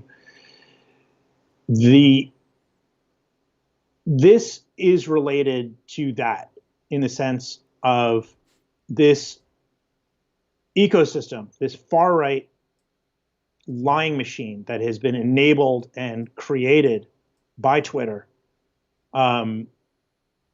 is going to, I mean, your children are at risk, quite literally, from this because of climate change. This is existential. This is an existential issue, and these people are paid.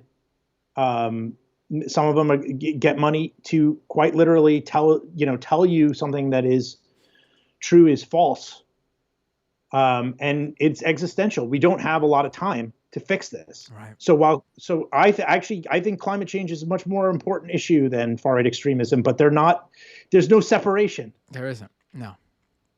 Right. I mean, they're outright, when you got one side here outright denying its existence, or, oh man, did you see that video of Rubin where basically I think he was talking about Michael Knowles maybe or someone else, and they basically like, if climate change happens here, if it's real, we'll just go live on the Mars colony with Elon Musk. No big deal. Like literally just downplaying it, saying, they'll find a way to keep on trucking, Yeah, I mean, look, there's a very real possibility that everyone dies, quite literally. So the amount of time, even the people who think they're going to blast off into space may not have been able to do that, right? They think they're going to have some kind of rich people Moonraker colony. You ever see Moonraker? They had like no, Elysium is pretty close. That's a movie I've seen. Yeah, that was so disappointing though. It was disappointing. It looked so dope, and then it was like because the guy who did it did District 9, and District 9 is such a great movie, but Elysium wasn't that good. But the story, the idea was good. Yeah. It's also funny that people like Rubin think they would be elite and wealthy enough to be up there with Elon Musk. Like, Elon Musk ain't taking you, Rubin. I mean, yeah, you're just too cool for that stuff. I mean, but this is and also Elon Musk may not get there, right? This is where like things that I think are,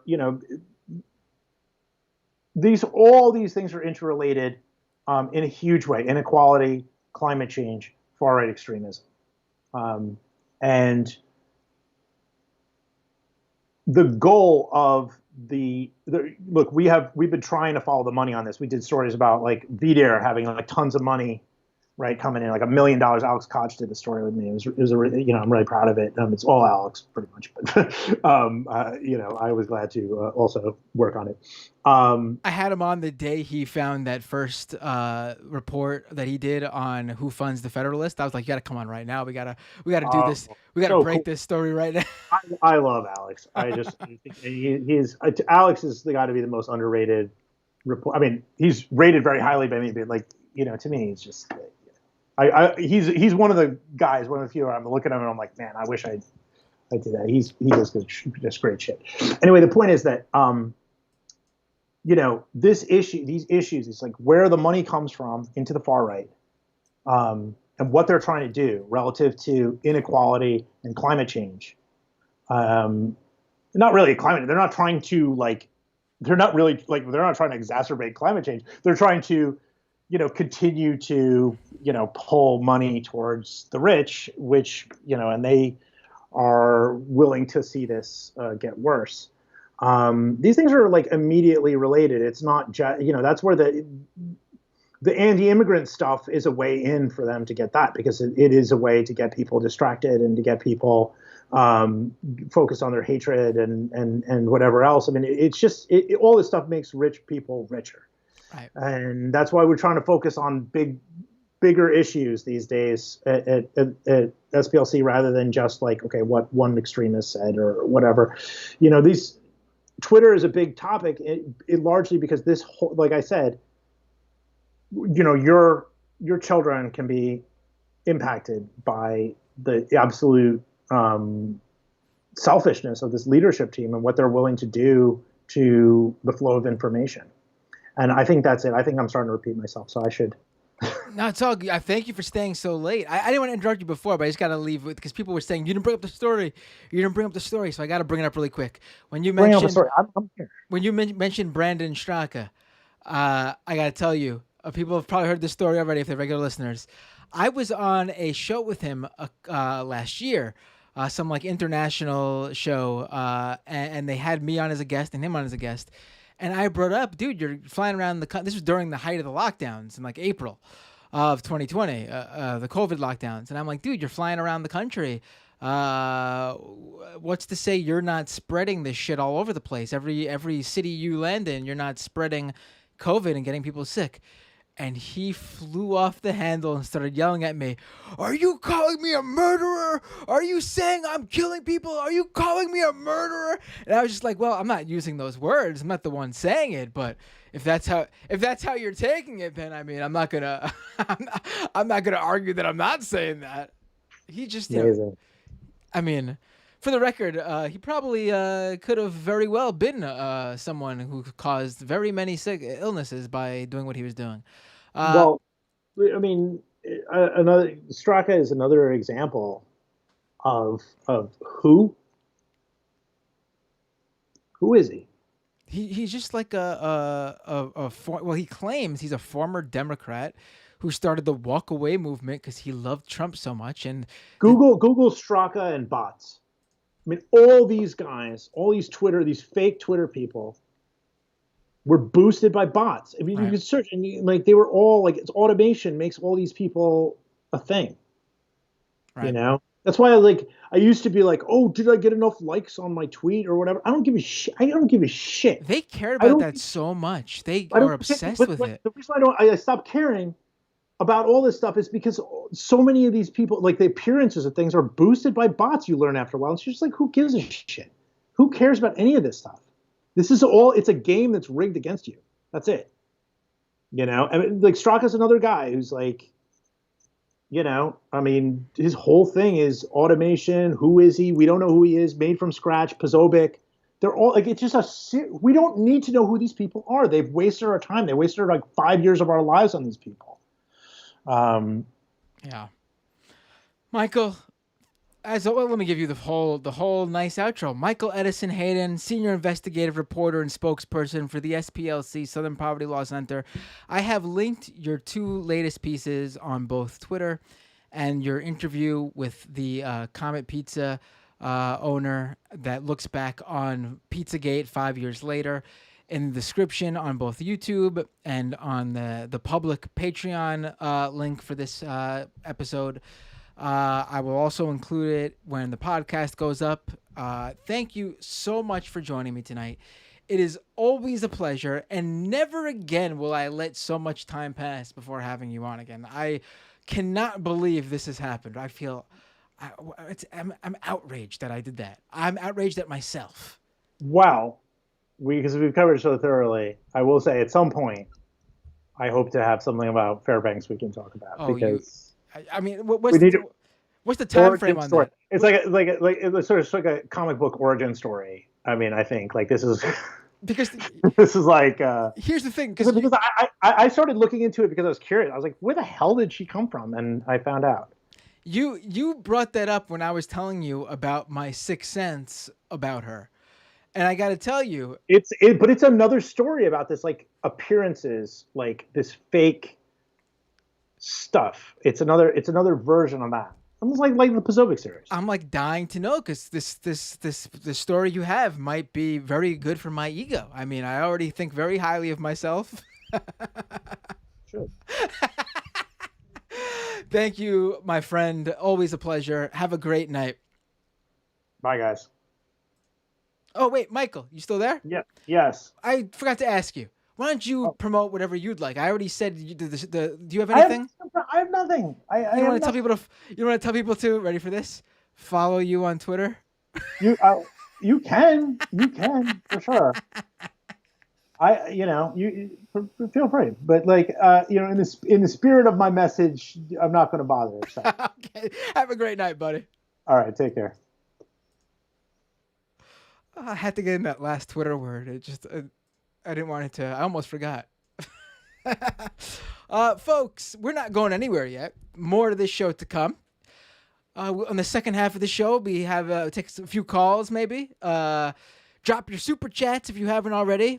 YouTube.com/Matt Binder. Drop your super chats. I will read all your super chats, questions, comments. Oh, by the way, if you want to call, you got to open up Skype, type in Doomed Live, and you can call me. It's free to use. Skype is free to use, and it's free to download. And you can get it on your phone, your mobile device, or your desktop. So Doomed Live on Skype. I'll open up those in a second. That line in a second.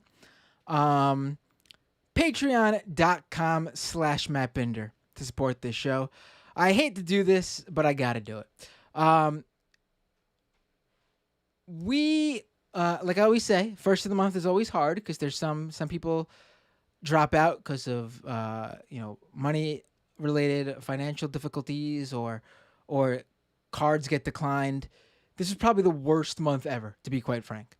Lost about a dozen people due to financial difficulties and declines. Had the highest rate of declines in the history of the show, quite frankly, which makes me very worried that there are people who are having money difficulties. So again, if you cannot afford to subscribe to the show via the Patreon, please, I totally get it. Totally get it. This is an appeal to people who can afford to do so, enjoy the show, and haven't supported the show.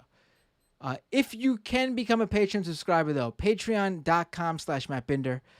Literally ask for comes out to like $1.25 a week, $5. That's all I ask. You could give more, you could give less, but $5 is the suggestion, the suggested price. This show cannot grow without the patrons, I should say, on Patreon. Patreon.com/Matt Binder. Really appreciate any support if you can give it, and I would like to thank a few people who did subscribe to this show over the past week. And those people are, hold on, let me open up this old Patreon page here. There's only a few, to be quite frank. Like I said, hard times. South FLA hockey fan. Thank you so much, my friend. Josh B. who is not my brother, by the way, because I have a brother named Josh, and you could assume that maybe B stands for Binder, but that's not the last name. Josh B. And Amelia O. Thank you so much for becoming a patron. And I got to do a special, extra special thanks to a patron who upped their, where is this? I want to make sure I give them the proper shout out. We had a few patrons up their patron subscription. Jennifer, thank you so much for upping your Patreon subscription. Jennifer R. And then Daniel S. And Josh B. upped his subscription. Thank you so much.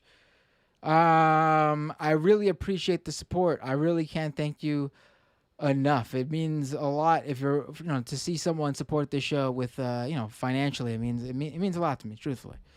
You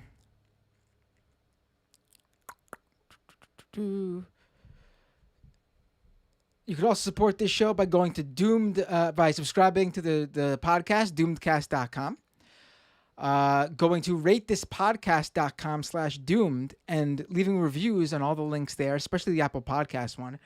I can say proudly that my appeals to you to leave the iTunes, or there's no more iTunes, the Apple Podcast review have gone pretty well. The show has now gone back to its, last I checked, let me just double check.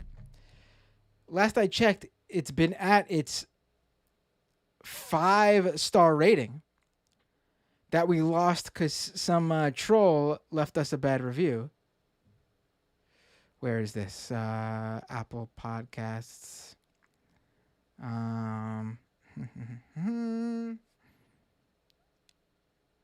Yeah, we're back at that 5-star rating. Still, I want more. We gotta give some padding here, some protection from any other trolls. So please, if you haven't already given a review, ratethispodcast.com/doomed. A star review, a written review is always appreciated. Here are some recent podcast reviews from Future Tim. Matt Binder is doing good work. Anybody saying otherwise is probably QAnon, LOL. HR Papa Stacks with the Apple podcast review. It's a good pod. Not only does Matt research interesting topics and do good interviews, but he seems pretty cool for a guy who's apparently never smoked weed. I appreciate that. Thank you. I'll take that with a badge of honor. And we just got a new patron subscriber right here, right now. We got Kowalski upping his patron subscription. Thank you, Kowalski. And then we got Tom from Yakubia becoming a patron. Thank you so much, Tom. I appreciate the support. Yeah. I truly do appreciate it. What else? Did I get everything else? Follow me on Twitter. At Matt Binder, Instagram at Matt Binder, wherever you're on social media, search Matt Binder, I'll be there. Twitch.tv/Matt Binder, of course, YouTube.com/Matt Binder, the two channels we're on right now, Twitch and YouTube.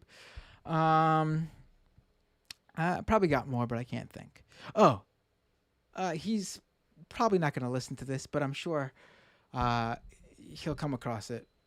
But he has come across the show before, so I got to be safe. Tomorrow is my son's birthday. He will turn 6 years old. He is, him and his sister are obviously my reason for existing. They are my everything. And maybe in 10 years he'll go back and listen to this, and I want him to know this. Who knows? Happy birthday, Ezra. Just wanted to put that on the record here. I'm sure you could see pictures tomorrow on my Twitter account and my Instagram account.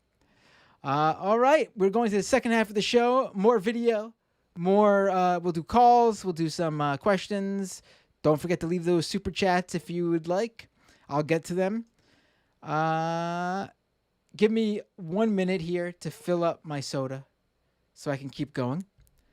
For all the podcast freebie listeners, this is where I say goodbye. To the live stream viewers and the Patreon subscribers, you can stick around. So that's the end of this first half. Going to the second half now. See you all next time on Doomed.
All right, we just had some technical difficulties. I lost connection with the stream for a second. I think it was my internet connection.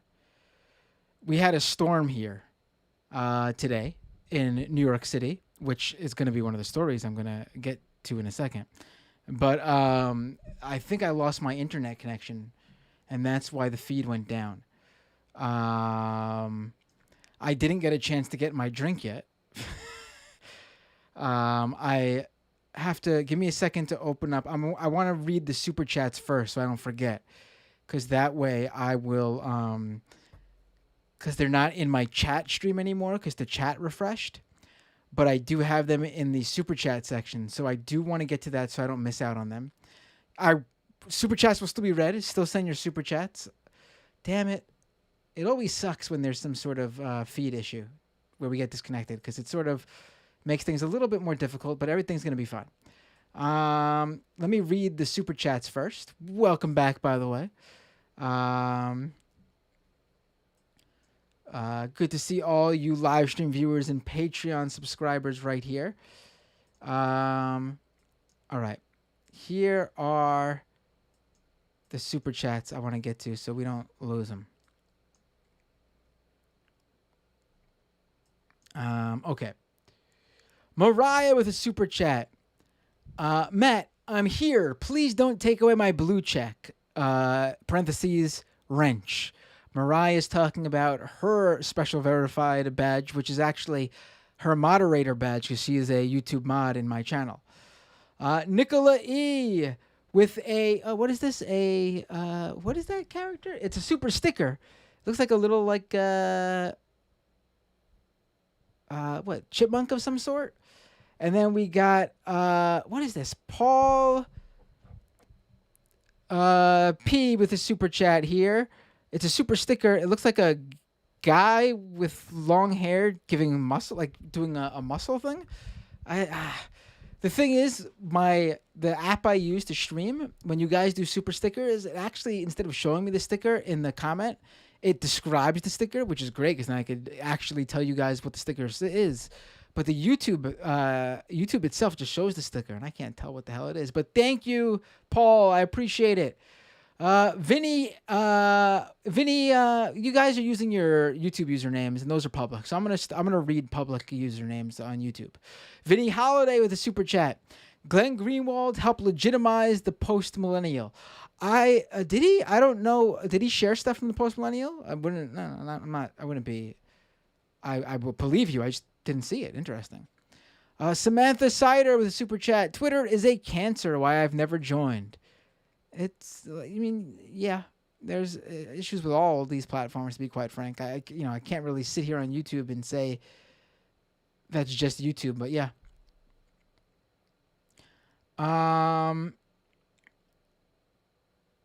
The Ufio answer. You don't do calls over Discord yet? No, not yet. I promise you I'll try to set it up, but not yet, unfortunately. Um, Damn, lost quite a few viewers, especially on the Twitch show. But they're coming back on YouTube at least. They're heading back. Sorry about that, guys. Um, Before the cause with a super chat, a smiley face emoji. Thank you for the cause. I appreciate that. Um, I think that's all the super chats.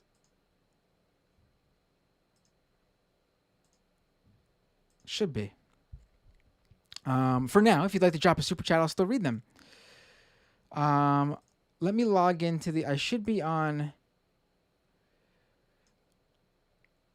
All right, I see there are people on the Skype calls.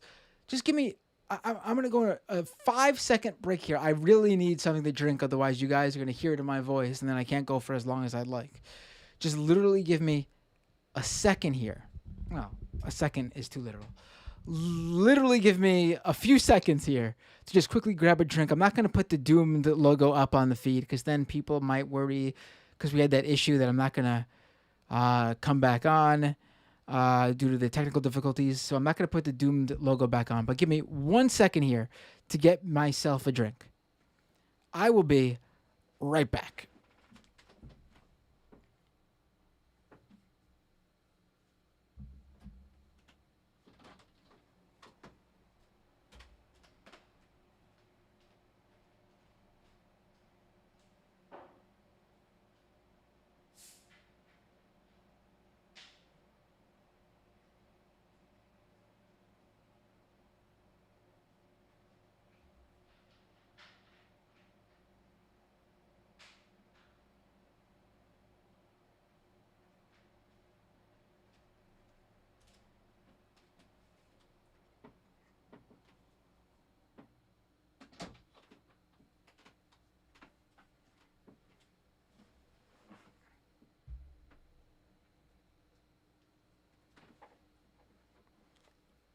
I'm back.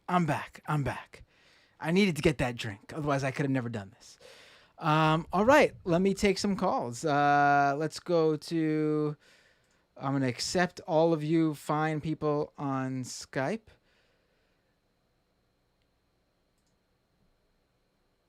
And if you'd like to call in, I will take your calls. Whoever would like to be first. I see a bunch of you waiting here to.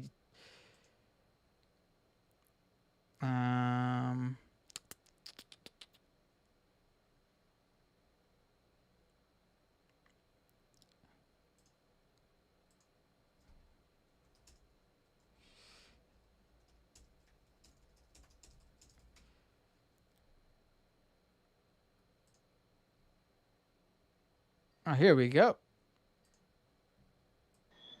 Mm-hmm. Hey, you are on the air. Hey, it's Dave from Jamaica again. Dave from Jamaica. How are you doing, my friend? I'm not doing too bad. Am I coming in too loud or just right? No, sounds great.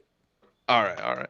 I guess not to stray too far from the topic which your guest brought up, but I was thinking about what he's saying, and I understand the frustrations, but also there's I guess the problem not with what he was saying, but this is the old programmer in me. Not that I was a great programmer, but I don't know how you solve the Twitter problem in the sense that, as you rightly said, bias is how people see the world. Like we have the bias because we have eyeballs, and we're going to see the world in a certain way, right? But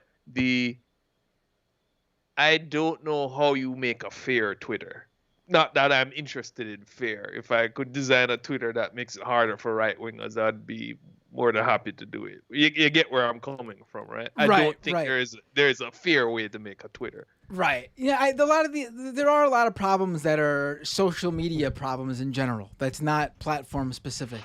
I mean, listen. I really, and I know there'll be people who disagree with me, especially in the world of covering the right wing and the far right, and then on left wing Twitter, and in various different circles. I know probably, but I think if you wanted to just have a hands-off platform, a public square, if you will, where there wasn't some sort of corporation that's trying to push stuff to make money, then you know what? Like, that's what it is. As long as you don't have some algorithm pushing that stuff, like literally, I could understand that if that's where you actually came from. But there is no platform that does that. There is no platform out there that's just, I created this thing, like some person create or some group created this thing, put it out there, and did not push, promote, have an algorithm bring up content. There's no such thing. Like, so even if they made the algorithm without a malicious intent, it Right. would have a bias. Right, exactly. Even if they tried to unbias it. Exactly. Like, The best thing you could I don't want to use the word best, but the thing you could do if you actually wanted this free speech platform is just create the platform to publish the content. No algorithms recommending anything. Oh, it'll be harder to find people. Well, yeah, that's the point, right? I mean, the point is we don't want some biased individuals, because all of this stuff will have a bias. Even if, like you said, if it's not intentional, there'll still be some sort of inherent bias. And if not a political or ideological bias, there's a bias based on what kind of content you want to be promoted. And that's usually content with high engagement. Again, we were talking with Michael Hayden. What kind of content usually gets a lot of engagement? Reactionary content. There's no way around it. I mean, it's literally built to create reaction, right? To get a reaction. So I think an interesting example. No, I was thinking about it, like a WoW versus Final Fantasy, the MMO, right? WoW is known for a very toxic thing because it's a competitive thing. You have a faction here, you have a faction here, and it you see, just even if it wasn't their intent, you see that influenced in the people who play the game. While in the other one, since it's not designed that way, it's moderated heavily, so certain bad behaviors are clamped down on. Then it influences the behavior of the players in that sense. So, like, if there was a Twitter that was more focused on preventing hate speech and all of that, it would naturally, even if it wasn't their intent, it would mostly clap right wingers. Not even the racist ones. It would clap right wingers out, right, just by the nature of that type of, if that was the design intent. right. So I think in the case of with the social media in general, if it was geared to be more decent, it would automatically disadvantage right wingers just by the nature of their political stance, because that's how they get their stuff out. Right. So I think maybe, I guess, leftists should be less focused on a fair Twitter, and there's more focus on getting on Twitter that's more favored to them, because fair is impossible. Right. Just due to the ideology of it. On YouTube, in the YouTube chat, Is Your Guy says, what I'm talking about is kind of just the internet in general, though, right? Yeah, I guess in a way that's true. Yeah, I guess. It's still, though, obviously, even then, you can, obviously, this is beyond internet, the platform itself, like internet itself, because we're talking about different platforms, but, like, you know, you could still pay to promote certain things on other sites, like, you know, Google and Facebook. But yeah, I guess the internet's the closest thing to, like, the internet in general is the closest thing to people being able to just put what they want out there. But I don't see that platform without some form of search algorithm, right? Because I just said, if they don't have that, then people finding stuff would be kind of like how Facebook works in a way, in the sense that, let's say, if Facebook didn't have any algorithm, right, it would be just your friends and family. Oh, so God forbid. Right. Well, that's the thing. But that's a problem with Facebook. Taking out the algorithm, I still think Facebook would be pretty toxic, because, as you know, one's ideology is determined by where they grew up, because that's where the thing is. So true, it definitely wouldn't. It would silo you. from any left-wing thought because it would be just your friends or family. And if your friends or family are conservative, it would Yeah, just be but it's not shit.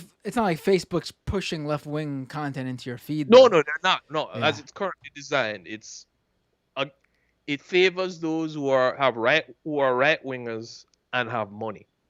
Right? That's how all the social media seem to favor right now. If you have a lot of money, you can get your shit out there, and if you're a right winger, you can find somebody to give you money to put your shit out there. Right, right.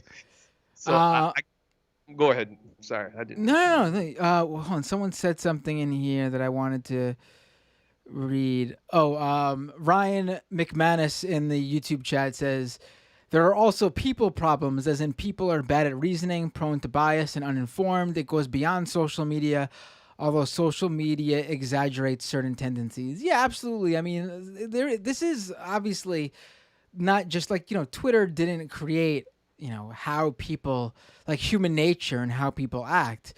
It exacerbates the problem. And there are obviously, but the thing is, there are obviously things they can do to not make it so bad. And, obviously that would go against the engagement factor. Like, all right, recently I got onto Twitter, but I guess maybe it's my age, since I'm 38 now, that I'm not addicted to it, right? In other words, I could let that fly by, and it's not related to my job, so I'm not calling any left media people out, because you guys more or less forced to have to go to your Twitter, or else the income's going to be kind of rough because you need to know what's going on, right? Yeah, so, I mean, Twitter is the main way that because the media decided Twitter was going, like media outlets and news, like journalists and people in news, for some reason, I think it is the real-time nature of it over the other sites, just decided that Twitter was going to be the thing. I mean, there really is nothing like it. Facebook is not a news website. You can't find, like, you don't go to Facebook to find out something that's breaking. Same with YouTube. I mean, yeah, I guess you could catch a live stream if someone's streaming on a certain topic, but obviously just the medium of video requires extra steps. So it's not going to be as fast as someone just whipping out their phone and texting a few things and hitting publish. So Twitter is the de facto first to get this stuff. Yeah. Right. So it leaves me to a problem, because, like, as you said, since people are very susceptible, and it's not, I don't even think I want to say it's dumb versus educated or not, because there's a lot of educated folks who are gullible as shit, like anybody else, right? So I heard people thinking about maybe you should have several Twitters, break it up. And I said, that won't work, because everybody will just go to where all their friends are at. Look what happened with what's its name? The right wing Twitter. What was it called again, Matt? Well, there's a few. There's Parler. There's Gab. Parler, right? And there's the latest one from what's his face? Oh my God, I'm having a Jason. Oh my God, I'm having a mental block. Unruh? No. Jason Miller. Sorry. Jason Miller. Mm-hmm. Jason Miller, Getter, which is the dumbest name for a. But the QAnon crowd thought it was we're trying to parse it as a reference to Hillary Clinton, like they're going to get her. Still got Hillary Clinton still living rent free in these people's minds. It's amazing. Indeed. But here's the thing: all of those won't do as well as Twitter, because, far as the right, as you said, as your guest was saying, as well as the right wing don't like talking amongst themselves. They want to annoy libs. That's kind of their modus operandi. They can't annoy libs in a lib-free zone. Absolutely. Absolutely. But here's the thing, too, though. The internet used to be like that. It used to be, like, even like in the MySpace era and before, even during that era, but certainly before that, you would go to specific forums, message boards of a specific industry or niche or hobby you were into, and you would associate with people who had that shared interest with you. At some point, social media decided we want to get everybody on one or two or three websites Mm-hmm. And these people are all going to interact, and everything's going to be somehow hunky dory. It didn't work. It doesn't work. Obviously, it doesn't make any sense. A Yeah, well, mass, social media is like a catalyst for what happens naturally, right? right? Yeah, People tend to form little tribal groups and they want to stick to that, and then they're afraid of shit that's outside of that. So you can't, if you want people to interact, I hate to sound kind of authoritarian in a way, but if you want people to interact well, it has to have some guide rails. You can't just put them in the wild and hope they don't tear each other apart. There has to be some rules everybody has to obey. And as you said, these libertarian types, tech types who control these things, they live under the delusion, or maybe not the delusion, but they think that, well, you just put it in the wild and everything will just work out fine, right? So, right. but one thing that's interesting is, I forgot to mention this to Michael, but because he brought up obviously it's hard to bring up Jack Dorsey without bringing up his infatuation with Bitcoin right now. And I'm sure you all know by now that Bitcoin is my cryptocurrency in general is my new thing.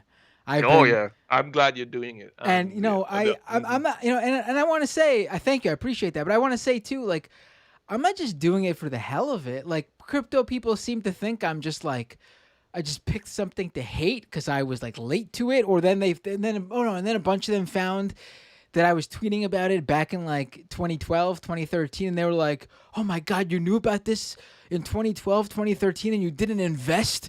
No wonder you're angry. You missed the boat when you knew about it." And it's like no, I don't care about that shit. I mean, let's be honest. I'll be completely honest with you. Do I wish, from a pure standpoint of like, I would be a lot more comfortable? Do I wish I invested then? I mean, sure, right now it's easy to look back and say how easy would it have been for me to invest in Bitcoin then. Well, you could have said the same thing about Wall Street bets. One, I wish I knew about this Robinhood app. You could literally say that about anything. I wished I picked the winning lottery numbers last week and the week before that and the week before that. I don't have any regrets about Bitcoin. I mean, like I said, would have been great to if I could see the future and figured it out and knew and put some money down, I'd be rich right now. Sure, that'd be wonderful. But like, if I could go, but to like stay up at night and think about it, no, because quite honestly, there was no guarantee of it. I would not have invested then still, because it made no sense if I couldn't have seen into the future. I mean, also at the same time, a lot of these people don't think about what happened to Bitcoin during this time. How one of the major exchange, like the one exchange during that time period, was a site called Mt. Gox, which ended up like stealing everybody's fucking Bitcoin. So if you had your money there to begin with, and you were one of those really smart early investors, and you didn't keep it on a local hard drive stored wallet, if you had it on the cloud, where most people do have their Bitcoin and their cryptocurrency now, so that is the default for the most part. Maybe back then it wasn't, but that shit's gone. Like, there's all these stories too of people who got into it really early and had it on their hard drive safe, so the Mt. Gox thing couldn't happen to them, and then they fucking accidentally threw out their hard drive. There's all those stories, and they literally threw away millions of dollars. Like, the idea that that's the reason why I'm a negative on Bitcoin or crypto is ridiculous. I think it's common sense why most people would be negative on Bitcoin. Is because it's one of the easiest pump and dump scams I've ever seen. But the reason I am on it is because I don't really talk about this much on this show, but it is one of my beats I do cover in my reporting work. I cover scams. I cover because it does, in my point of view, it does the whole scammer world totally wraps up into the world of disinformation, of fake news, of conspiracy theories, of far right grifters. It's totally wrapped up in that world, and I've covered a lot of different scams that go on there. And outside of crypto, I covered, for example, there's scammers on Facebook who basically steal Kickstarter videos of like products that aren't sold in stores, and they rip those videos from Kickstarter products. They create a fake store on Shopify. then they use those videos to run ads on Facebook, saying they're selling those Kickstarter items on their Shopify store. People see those videos, go, "Oh, this looks like a cool product." They don't know it's a Kickstarter product. It's not an existing product that's sold in stores either, so they don't have any pricing structure to sort of compare it by to see if they're getting scammed or not. 'Cause, if you come across a scam of a current, like a well-known product, a good way to usually know if it's a scam is if they're selling it for really low, like well below, face value. You know what I mean? So they take those Kickstarter products, use the videos in Facebook ads. They have a fake Shopify store try to get Facebook users to buy the item on Shopify. The person buys the item on Shopify, and then a few weeks go by, they'll get something in the mail, which is some like rip off, not even the real product. And the reason they get that in the mail is so the scammer could say, "Hey, this is what we were selling to the credit card company. We gave them the product. We didn't scam them by not selling them anything. We sold them the product," and then sometimes they actually win that shit. So I cover a lot of that shit too. And to me, it's all wrapped up in this world. It's in the same ballpark. Same ballpark. But here's why crypto is my new thing, because the scammer aspect, and also because I think that the ideology behind it is wrapped up into right-wing politics tremendously. Tremendously. It's like their next gold bug. Yes, and I will hear from leftists who say, "Oh, Matt, you're really blowing it on the crypto thing. You're letting the far right control the narrative. You're letting them win the war on the you're letting them bring the cryptocurrency people to their side because they're the one advocating for it, while the left is just poo-pooing on it." No, you have the chicken and the egg all wrong. Crypto is where it is because the major players, everyone who's backing it, all the biggest advocates, crypto is a far right ideological technology. It is steeped in it. Like the whole idea is behind not using the US dollar, not using fiat currency. Are you kidding me? That's a libertarian, and the Fed. That's a total libertarian ideal. Like, are you kidding me? Like, that's totally the whole reason they've gone about it. Oh, can you still hear me? Yeah. Oh, yeah. I'm sorry. I had to go off for a second. I know. It's a justified rant. But I heard they even got Spike Lee now. He's become a Bitcoin dude. Or you haven't heard about that? Oh, I did hear about that. Yeah. Yeah, it's, the people who are pushing this. Someone sent me that Neil Patrick Harris was tweeting a cryptocurrency ad. I mean, I did the episode last week about the FaZe Clan guys who were scamming people with altcoins. You got Twitch streamers. You got all these influencers pushing that shit. It is like, I don't see, like, listen, there were some people who called in last week during the cryptocurrency episode that try to convince me of the positives of it. And listen, I'm totally open to hearing about. Oh no, well, in fairness to them, they weren't even talking about cryptocurrency. They were talking blockchain. Right. Yeah, right. It's sort of tied at the hip though at this point. If you want to argue that blockchain can go off on its own, that's great. Sell me on it. I even said last week, I'm even sold on some of the positive aspects I've heard, but dealing with the reality right now, it's all cryptocurrency all the time, and I think NFTs are bullshit too. So right, I'm not saying, in fairness to the callers, if I remember clearly, I think all of them were against Bitcoin though. Yeah, they were definitely against Bitcoin because they for what it is. Yeah. It's all just a huge, and I don't know what's going to happen with the crypto world. I really don't. I think it's going to, as long as it keeps having wealthy backers popping up every now and then, it's going to be one of those scams. It kind of reminds me back in Jamaica, where it's not crypto, but like every now and then you hear about some sort of loan scam, and people know it's a scam, but they always go into it because they hope they can get in early and then leave before the bottom falls out. Right. So I think that's what's happening with crypto. I think some of small amount, some will go in knowing it's kind of a scam, but they go again because they want to get their money off the suckers. Right.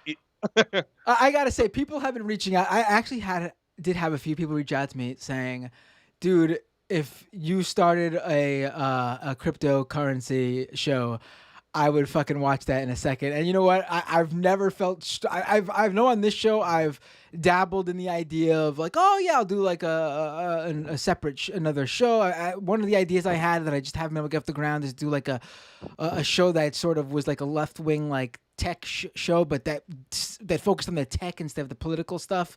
Just so to reach out to that that big huge tech audience on YouTube and in the podcast world. Actually, I think that's an underserved audience. In other words, like if there is lefties out there who are very good with tech, right? Someone just name dropped. I've heard of this show before. In fact, they just shared my cryptocurrency article that the influencer one.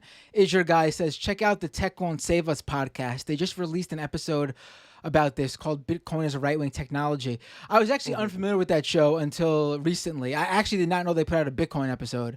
I got to reach out to them. I should probably have them on this show. But you know what? I have never been more felt stronger about it. I really think I need to do a crypto thing. One more thing before I dip, because I heard Kowalski's on the line, so you might want to get him too. Is that I don't think you changed your mind on debates, but I think I'll put it like this: I'm pro Sam Cedar's debate style, which is basically set a bear trap and let them say what they really mean. If debates are like that, then there's a good thing, because then it gives people a clear choice. But I agree. The Twitch bro stuff seems to devolve into people looking for daddies. Like it's a sports thing or something like that. Right, but what bothered me most about that whole discourse, though, was it was completely pegged to the Sam Crowder thing, which really, it really bothered me, because, like, that's literally Sam is literally an example of like that non-debate me bro culture. Like it's the weirdest thing, but yeah. But that's the danger with right-wing debates. No, like as you saw, Sam, even in that one, Sam came on top in the sense that Crowder kind of looked chicken shit, but that's their tactics nowadays. They try to win the performance battle, and that's why I think Sam prefers debating libertarians. Because I remember when he was talking to Tim Pool, and after the end of that, I don't think he really enjoyed it because of the nature of Tim Pool and how dumb he is. But libertarians are weird because they're honest, and they really think they're honest thoughts. So because they feel really strongly about what they believe being right. So when they say something, it might make sense to them, but the rest of literally everybody else is like, what? That's why they're the perfect debate things. Like the only part that I found painful about Sam talking to that libertarian guy is, I wish he could have got to that point where he says why he really feels. Oh, let me actually pull a clip from that, because this is incredible. 1 second. Yeah, let me let you go, Dave. Thank you for the call. Thanks, though. I appreciate it. Always a pleasure, my friend. You're always a great person to talk to. Oh, thank you. Oh, I just accidentally. I thought he hung up. My bad. Sorry for hanging up on you. Whoever wants to call in next, feel free. I'll take your call. I want to pull this clip really quick because it is worth talking about. I'll take one more call and then I'll do that clip. Hey, what's your name? Where are you calling from? You're on the air.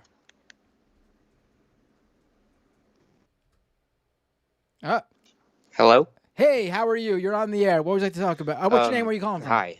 This is my first time calling into the show. Sorry. Oh, no, don't worry about it. My name's Simon. I'm from Northern Virginia. Hey, Simon from Northern Virginia. What would you like to talk about? Sorry? What would you like to talk about? Oh, so, yeah. I was listening, right? The Twitter thing, I think the solution is really just in some AI bot or something like that. If we can get it to understand things like sarcasm, that might help regulate it a lot more. But what I really wanted to talk about was that socialism poll that was done by Axios. Do you have any thoughts on that? I actually don't think I saw this. Why don't you tell me about it? Oh, sure. I mean, yeah, you can just look up socialism poll and find it, I'm sure. Let me because see. it was kind of big news within the leftist circles. I'm surprised you didn't see it. Is this new? When did this come out? I think it's This like a one. week. America's continued move towards socialism. Yes, I Yeah. did see this. Okay. Oh, right. Okay, I did see this. Yes. All right. So do you have any thoughts on that? Let me read some stats out here so everyone gets a. Just half of younger Americans now hold a positive view of capitalism. Socialism's appeal in the U.S. continues to grow, driven by Black Americans and women, according to a new Axios Momentum poll. And it looks like some numbers here. In 2019, 58% of Americans ages 18 to 34 reacted positively to the word capitalism. That's plunged to 49% today. In terms of socialism, back in 2019, that was only 39% viewed it positively. Now, it's viewed positively by 41%, with positive connotations for 60% of Black Americans, 45% of American women, and 33% of non-white Republicans. Those numbers have grown over the past 2 years from 53%, 41%, and 27% respectively. Yeah, I mean, I just think that there's no better advocate for socialism than the reality of what's going on. I mean, the people in this country who were born, I don't want to put an exact date on it, but most people tend to be millennials and Zoomers, and obviously the coming generations after that, are realizing that shit sucks for them. There's no hope of getting out of it. I mean, Yeah. I'm a millennial myself. I was born in '86, so I'm an older millennial. I'm in my mid 30s. I was born in 2005, so I'm 16 right now. Okay. Oh, well, first of all, thank you so much for calling in. I got to give you props because, at 16, I certainly wasn't calling into political shows. I was Thanks. playing in political bands, but that's a lot easier, I think, honestly, then. So definitely kudos to you. So you are a Zoomer, or are you not, or even, Yeah, are you I'm a Zoomer. So I was looking this up right before because I was going to ask about it on the show. I think Zoomer is from like 1998 to 2016 or something. And I don't really know what's after that, or if people born now are also Zoomers. I could be wrong. I'm not sure. But from what I've seen, I think that Zoomers are probably the most diverse as far as like gender and race and that kind of thing. And it was just pumped up more by social media and being exposed to all different kinds of cultures. So the older people that didn't have that kind of stuff were all like, oh, I've only ever seen white people. These brown people, they're all new and weird and that kind of thing. Oh, yeah, there's definitely, without a doubt, younger generations are a lot more open-minded. They're much more aware of social issues, and they are much more into the advocacy of social justice. Without a doubt, yes. And I think you hit the nail on the head. People are able to actually befriend and interact with people from all over the country and quite frankly the world. And that's one of the positives about social media and the internet for sure. On this episode we were talking about the negatives. Also the country itself quite literally is more diverse without social media. Even like people going to school nowadays probably will have a lot more people from all sorts of backgrounds in their classrooms than they did 20, 30, 40, 50 years earlier. Right. I'm from Northern Virginia, which is near DC, and I live in a pretty good neighborhood, but we still have, black people, Arab people, Chinese people literally on my street. Like it's not, all white. So definitely within the suburbs and cities, that's already happening. I think it has yet to happen in like the Appalachia because we live close to there and we go out there sometimes.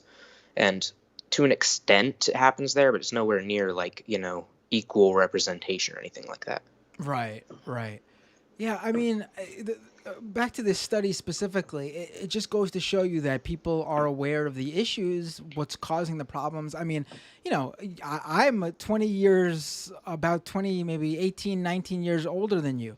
And I can say that the odds of me living if I wanted to live the classic American dream where you get a job, buy a house, move the family in there and live happily ever after, retire. Never going to happen for me at this rate. Never going to happen. And the problems are, and most of my generation sees that too. Obviously, I think it'll be even harder for you guys. For my children, I have a 6-year-old and a 2-year-old. I can't imagine what things are going to be like when they get older. I mean, without some sort of radical change in this country to reverse course of what's going on. It's and I think people are becoming more aware of it. The Axios study is certainly interesting to see the breakdown. So do you follow The Amazing Atheist on YouTube? I am familiar with him. I'm actually interested to hear what you're about to say about him. Yeah, so he posted a video I think a month ago about the wealth by generation. Like boomers had 20% of the wealth when they were, in their 20s. Gen X had a little bit less than that. I think it was 17. Millennials now have 9%, or I think it's even less than that actually. And I think Gen Z is probably going to have so much less that it's going to be normalized to live with your parents by 30 and that kind of stuff. Oh, I can tell you right now that's been normalized for millennials too. I mean, I think a lot of times all those feuds online between millennials and Zoomers are sort of are wasting the energy, because I think millennials and when you get to a certain percentage point, the difference is pretty much the same. Do you know what I mean? So I think millennials and Zoomers are certainly in the same boat. I think we're a lot more in tune with the social issues and policy issues than the generations that came earlier with each other. Do you know what I mean? I will say this, with all the positive things to say about Zoomers, the one thing that does worry me, and I've seen this, and maybe you've seen this too as someone who's a little bit more politically active, or assuming you are, being that you do listen to these shows. I have noticed that Zoomers are a little bit unaware of, because obviously they were young when these things happened, of issues that cemented where things were going. I've seen, I mentioned earlier, I've seen Zoomers spread the Pizzagate thing without knowing the background of it. I guess they were a little bit too young in 2016 to understand what was going on. I've seen the same thing with Gamergate, where a lot of young people think that was a legit ethics in games journalism and not a massive reactionary right-wing harassment campaign. It's I don't know if you've noticed this with I definitely have. I think a big part of it is that nowadays you're expected to know your political views by the time you're 13 or something. So people do their own research incorrectly. Right. That's a good point. Yes. I mean, I would like to be able to, that's why I got to get on TikTok. I mean, that's the thing. I gotta get on there. I gotta reach out to TikTok, the kids, right? Of America. So for some reason I would always get recommended these right-wing stuff. And sometimes I would watch them through just to see what they had to say, because, I don't know, sometimes it's fun to laugh at them inside my head. And now, since the algorithm, instead of liking and stuff, it's more operated on how long you watch stuff. So now I'm always recommended right-wing stuff. And it kind of makes me think if my generation is right-wing, or if it's TikTok, or if it's just the algorithm. I don't know. Right. I mean, obviously there's going to be right-wingers in every generation, but I do feel and I know the right likes to say Trump proved that the conservative base could expand, because I'm pretty sure he got a lot more young people than previous Republicans. He got a lot more black votes, a lot more Latino votes, and a lot more votes from women. And yes, that is true. But again, I do think we're talking from a very low baseline to begin with. You know what I mean? If you get just you get, say, a million votes from young people usually, and then you get 1.5 million votes from young people, but there's literally tens of millions of young people voting. I mean, sure, he did better than the previous Republicans, but that amount of better isn't going to change the course of how things are still going. I also think a big part of it is that he brought in lots of people that weren't previously involved in politics, and probably a percentage of those were black and women and Latino. So they just ended up voting for him because they were brought in. But I think a lot of the people that were brought in also ended up voting for Democrats. It's like, oh no, we can't have this guy, you know? Yeah, right. No, I see. I also think there's a lot of people who were wooed by his business background, even though that's dubious Yeah. to begin with. That's true. There is a total fetishization in this country of, and I've talked about it before. I should really do an episode or more on it specifically. But there's a fetishization in this country of the whole hustle culture, like literally just working yourself to the bone and pretending you're some entrepreneur with multiple businesses and you're some big player, you're a big spender. Like, and it's all usually a facade. I mean, it is with Trump to an Right. extent. But I've seen that. Yeah, and Like it's just, there's these online YouTubers that showcase their lifestyle, and it's like I get up at 5 a.m., do like 4 hours of working out, then I go to my office and do work for another 4 hours, and then I give myself an hour of break, and then I go back and do more workout in office hours. Everyone's like, oh, I want to be like that guy. right. Like it's all based on how much money you're pulling in, how much revenue you're generating, how many businesses you have, and like, listen, if that's life to you, then who am I to judge? But that's, I would say, for myself and for the vast majority of people, that's not living. I mean, that's some weird. But there's enough people out there who fall for that stuff. I mean, there's the gurus who do that shit, who make a living off of selling that type of shit to other people. You got what's that oh my God, I'm having a mental block. That TED Talks, yeah, the TED Talks sell that stuff. There's like the Gary V's, even though I don't think he specifically is the worst of those people, but like the Gary V style people who sell you on always hustling, always looking, trying to find like the business angle, how you could make a buck off of something. Like, man, Right. that's not and living. also people like Logan Paul and YouTubers that toss around their money like, you know, I have all this cash because I work hard. Like as if working hard is the only way you can necessarily earn lots of money. Right. Because a lot of them were just born into wealthy families. You Oh, know? for sure. Like, you know, if first of all, if you were going to be, you know, barring a few exceptions, like if you set out to be a YouTuber and aren't like working your full-time job and then coming home and like spend like that means again your life is working because you're doing your regular job and then working on your YouTube channel. But if you're someone who actually is able to just like not do anything and just focus on building up your YouTube channel, like what revenue income, what income do you have coming in that allows you the opportunity to do that? You probably have a parent or a family member or some trust fund or who knows what that's funding this lifestyle. I mean, it's this just the ability to start a business in general usually requires you to have. Sure, there are stories about people saving up years and years and years to build this business they've always dreamed of building. But again, for the most part, those are the exceptions. And it's people who had a family member with wealth or were wealthy themselves and was able to just throw their money at the issue and build it from there, you know? Yeah. I do have one last thing to say. No, go ahead. David Pakman, I don't know if you know of him. He just uploaded something like an hour ago. It says, uh-oh, COVID cases up, jobless claims up.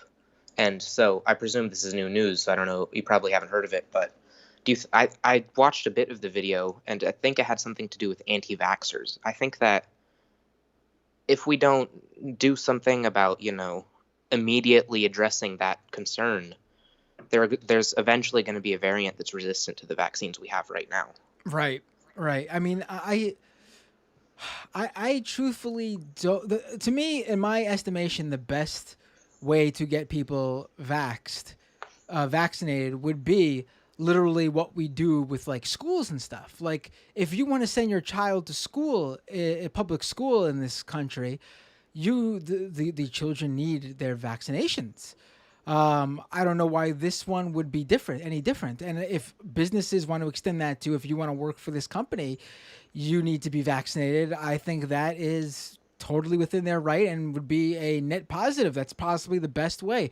I mean, I don't know if, I personally think people should be vaccinated. I think those are the avenues that would best get it done. Yeah. And the government should work towards getting people vaccinated. There's a whole new right-wing campaign trying to make it weird that the government's focusing on vaccinations. It's not at all. That's like priority number one. I think the thing was, why isn't the Biden administration focusing on where the COVID-19 came from and instead focused on getting people vaccinated? I mean, literally, doesn't matter where it came from at this point. Right now, right, like at this very moment in time, we could certainly look more into that in the future once everybody is vaccinated. But right here, right now, priority number one is getting people vaccinated. And I saw a recent study that showed that says that, like, you know, for the most part in the Northeast and in the West, like 70% plus people, 70% plus of the population is vaccinated, and the people being hospitalized are at like an all-time low. Like, we're like, since it started, like it's almost getting to the point where it might very well be close to non-existent in the Northeast and the West, barring obviously, like you said, mutations that fuck with everything. But Yeah. on the contrary, in the Midwest and the Southeast, I'm not sure where Virginia would lie in this. I always feel like Virginia is caught right in the middle. I know historically they're considered a southern state, although I think that is changing, at least in terms of how they vote and ideological wise. But the Southeast and the Midwest, that's where the majority of COVID deaths in this country are right now. And it's because the people vaccinated in these states are like, I think it's like in some states, like 30% or less, like really bad. Like that's bad. Like I think scientists said that like 70% plus, and that's why obviously a lot of cities in the West and the Northeast opened back up. 70% plus meant we could pull back restrictions, people go back out. I think that's what they said is like the beginning of like a possible of herd immunity, if that's even a thing that could happen with COVID-19. But yeah, like we're living in two different countries in the United States. It's like, Right. it's insane. Right. I live in the suburbs in Northern Virginia, so if we go down south, we can find the Blue Ridge Mountains, all these rural towns.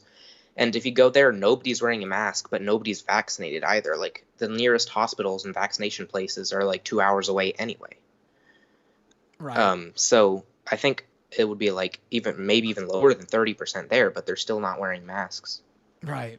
Yeah, I don't know what to do about that. I mean, that's the conundrum that people who are paid much better than I am are trying to figure out, and I don't think they could quite figure it out either. To me, the simplest thing is, you got a kid and they're not when the vaccine for the kids comes out, they can't go to school. I mean, that's simple. I don't know why that's not. Maybe it is being discussed. Maybe it is going to happen.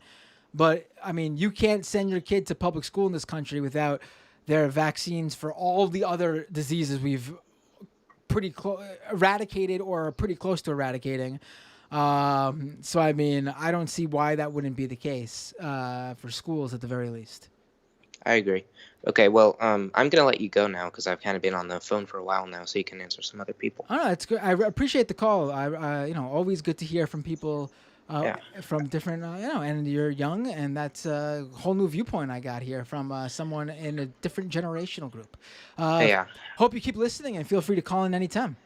Yeah, I love your show. I just put it on in the background to play video games so I don't, like, go crazy because of the silence, you know? Oh, I hear. What do you play? Well, right now my computer doesn't have a dedicated graphics card, so I just play Skyrim and some smaller budget games. Oh, but I mean, a game is a game. I don't think anything wrong with that. I'm not familiar with Skyrim, but maybe I'm showing my age there. But all right, talk to you later. All right, bye. Bye.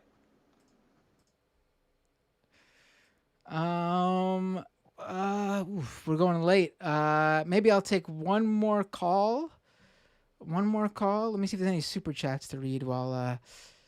Renee with the super chat. Guess we don't need John from San Antonio and Doomed. I missed what he was talking about. Renee once again with the inside super chat comment that doesn't make any sense without the context. Sorry, Renee, my friend. Grim is laughing because he said Skyrim is hardly a small game. Oh, I'm getting like 20 calls at once.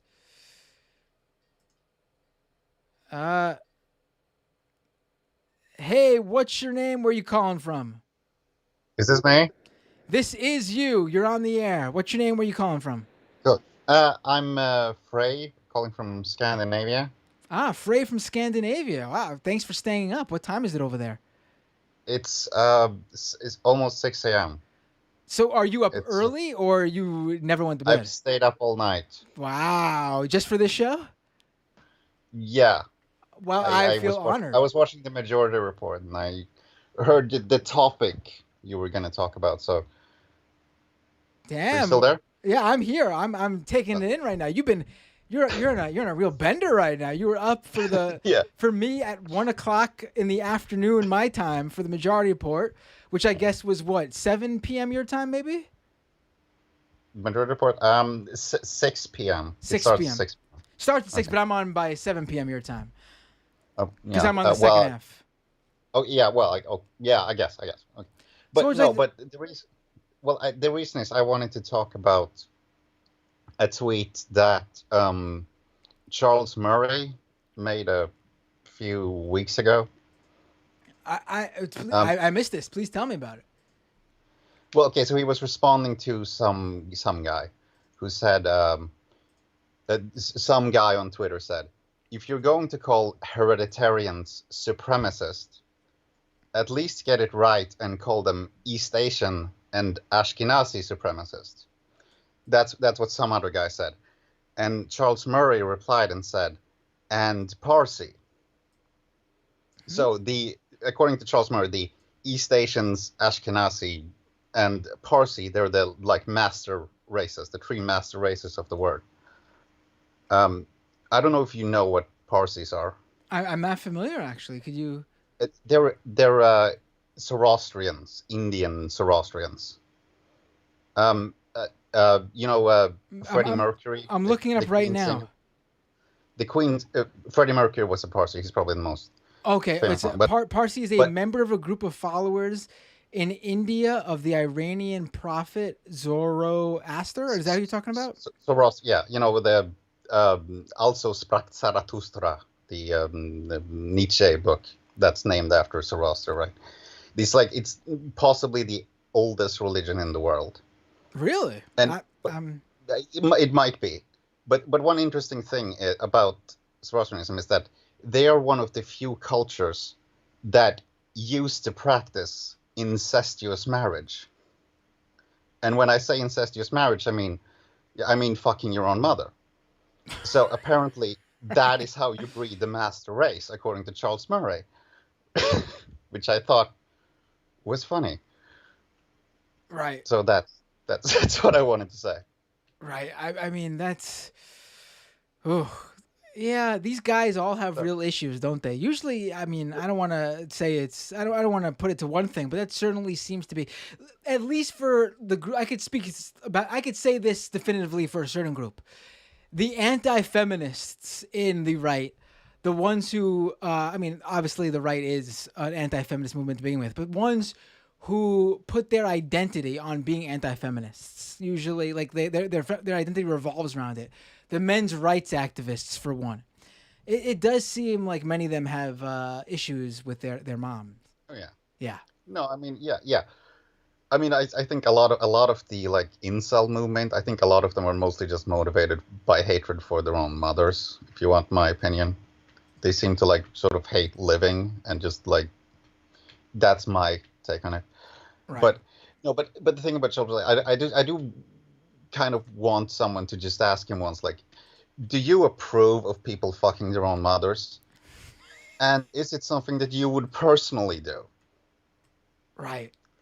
Right. That is great. No, if I ever, I will tell you this right now, this is going to stick with me.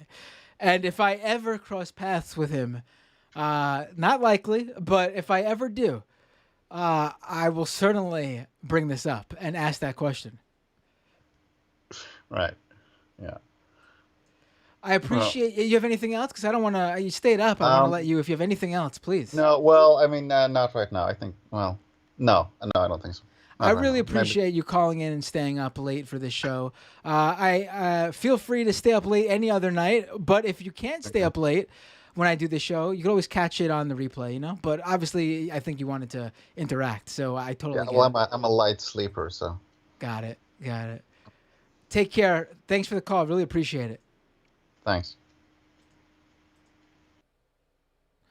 That was great. I enjoyed that. That really is going to stick with me about Murray.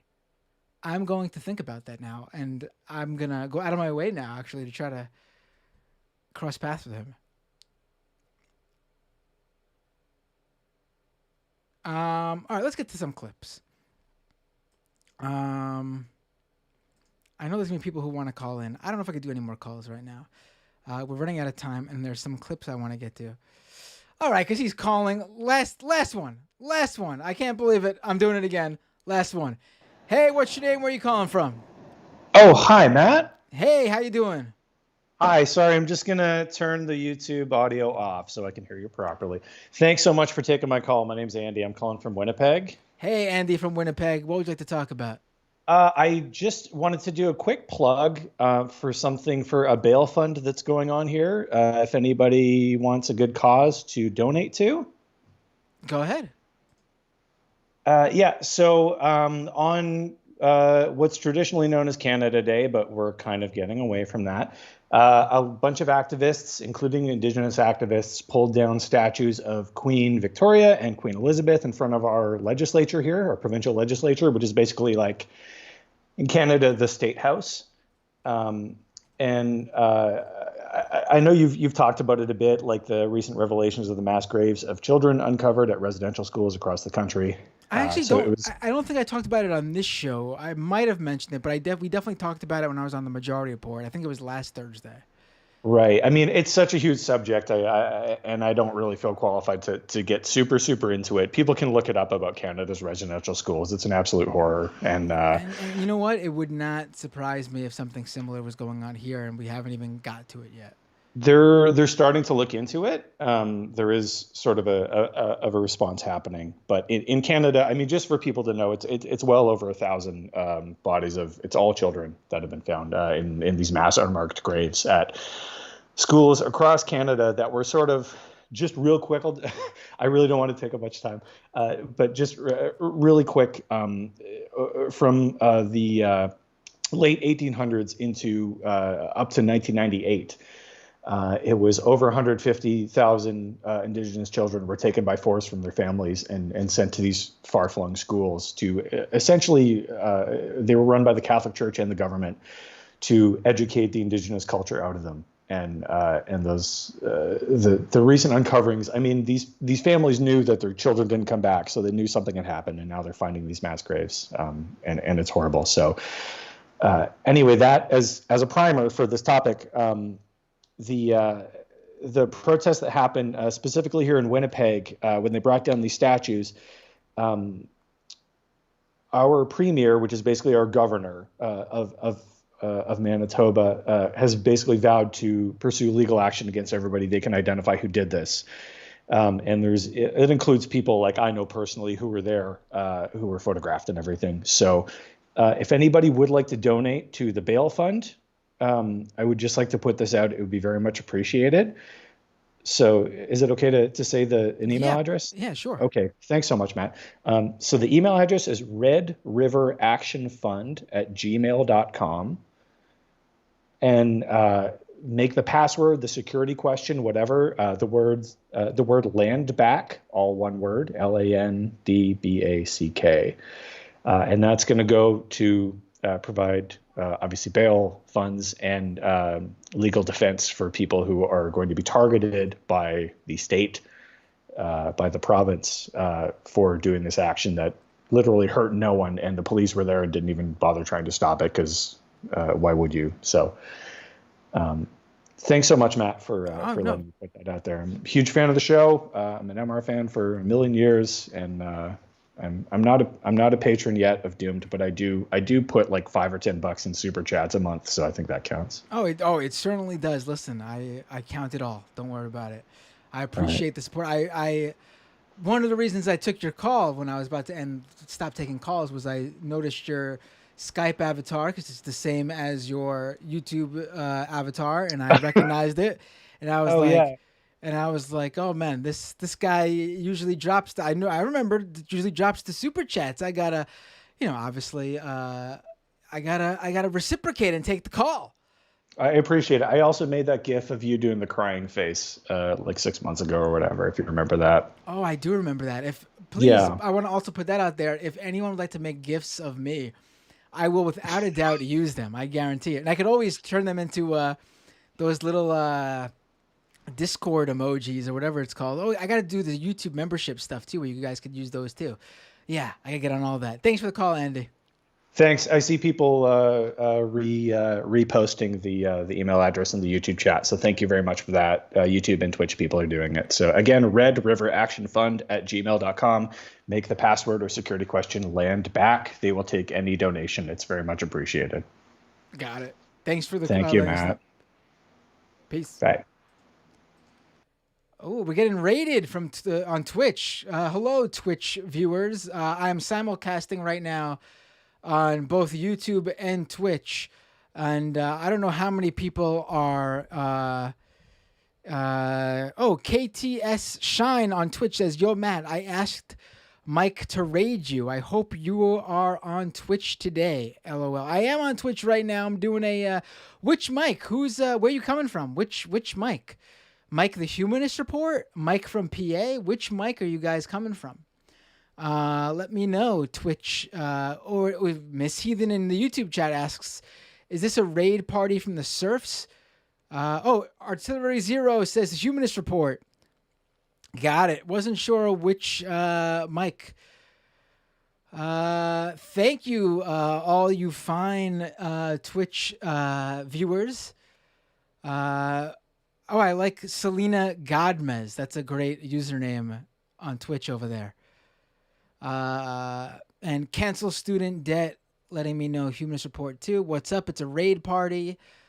Bup Dragon on Twitch says the sexiest of mics, which, obviously then it's Mike from the Humanist Report.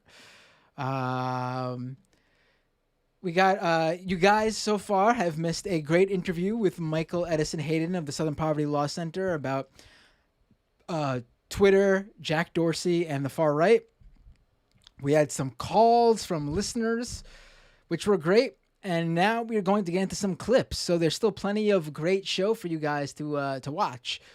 Let's get into some of these clips right now. First, let me play this one, actually, because I just saw this now, so I don't even have it. I don't even have this clip pulled, so I just got to share my screen here. So give me a second to do that. This is the Aiden Ross video from last week. One second. That video still angers me. Okay, let's watch this. So apparently, this is from the Daily Caller. I usually would not show videos of the Daily Caller from the Daily Caller on this show, but this seems pretty ridiculous. From the Daily Caller, Lincoln Project co-founder Steve Schmidt says January 6th was profoundly more dangerous than the 9/11 attacks, and in the end likely to kill a lot more Americans, including the casualties of the wars that lasted 20 years following it. Jesus, let's listen. Let's give. I'm not gonna say give him the benefit of the doubt, because I think the Lincoln Project is ridiculous too. But let's see if what he actually said is as bad as the as the Daily Caller ascribes. Let's listen to this. My friend Matthew Dowd, our friend, talked about this. He couldn't be more right. The 1/6 attack for the future of the country is a profoundly more dangerous event than the 9/11 attacks. And in the end, the 1/6 attacks are likely to kill a lot more Americans than were killed on the 9/11 attacks, which will include the casualties of the wars that lasted 20 years following it. Jesus My friend Matthew Dowd, our Christ. friend, talked about this. He couldn't be more right. It's replaying now. Oh my God. Oh my God. Listen, I just want to reiterate that the Lincoln Project is profoundly unhelpful to any sort of democratic cause, any left-wing cause. We know, even if you argued that they were helpful in getting Republicans or right-wingers to at least vote in the elections against the Republicans, we know from the 2020 elections that they did not have any significant role in getting Republicans to vote against Trump and the Republican Party. On the contrary, more people voted Republicans than ever before. Trump is the presidential candidate with the second most votes in history, only second to Joe Biden, who obviously won that election. Trump got more votes than Barack Obama in both of his elections. Yes, you can argue that that should be the case every year because the population grows, but the amount that he won, that he exceeded Obama by, is quite. It's not just a few million. It's quite quite a number. But the idea that January 6th was more, what was it he exactly said? Christ. Profoundly more dangerous than the 9/11 attacks. My God.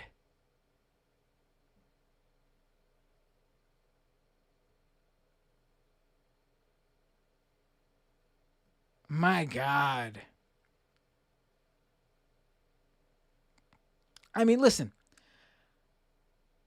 I think there are people who are downplaying what happened on January 6th.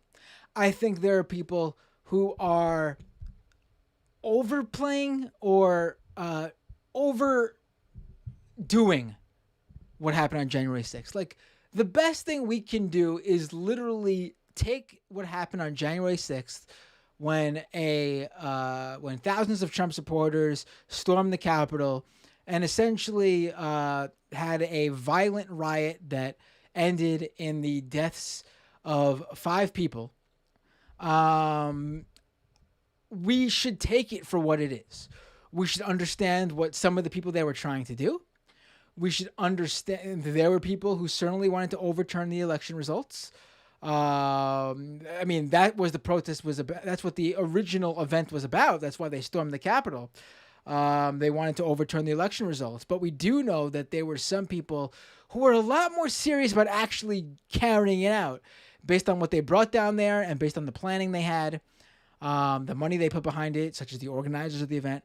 We should take what happened on January 6th with the level of seriousness it deserves. But at the same time, there are people who are, in my estimation, overdoing it to the point where they look foolish and they demean what actually happened, and then it makes it harder for other people to take it seriously. But this is just the fucking, like, the highest of the high you can overplay this. This is going to be profoundly unhelpful, just provide ridiculous ammunition to the right to downplay it. It is in no way profoundly more dangerous than the 9/11 attacks. And I'm someone who thinks that 9/11 was used to completely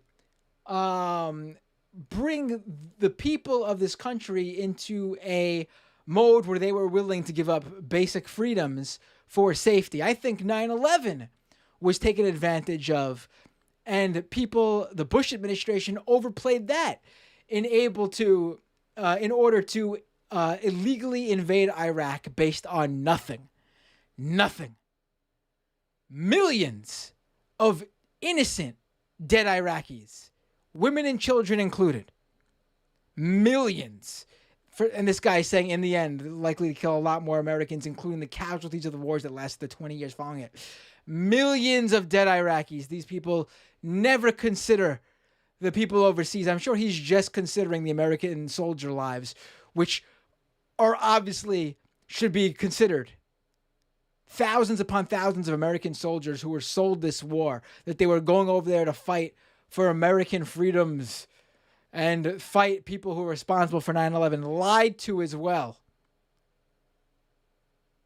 Or American soldiers who had no way out of their current financial situations, their economic class, other than joining the military so they could get a roof over their family's head and get an education for themselves. The idea that what happened on January 6th is even close to the fallout from 9/11. We can just focus on the fallout of 9/11. Steve Schmidt of the Lincoln Project.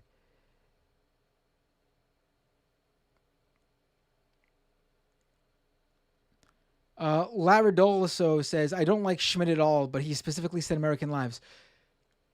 He said January 6th likely to kill a lot more Americans, including the casualties of the war. He didn't say specifically American casualties of the wars. So it's even actually more ridiculous because he's claiming that. Let's re-listen to be safe. Let's go. We don't need to do the whole thing, but let's listen more to the end. dangerous event than the 9/11 attacks. And in the end, the 1/6 attacks are likely to kill a lot more Americans than were killed on the 9/11 attacks, which will include the casualties of the wars that lasted 20 years following it. I mean, it's unclear whether he's specifying Americans, but it's even more gross, though, that he wouldn't consider the enormous amount of foreign casualties. Because I'm sure, we know how people on the right, regardless of whether they are upstanding Republicans trying to bring Republican values back, like the Lincoln Project, or full-on MAGA people, we know how much they value non-American lives. I mean, gross. Everything that this country is now dealing with, everything,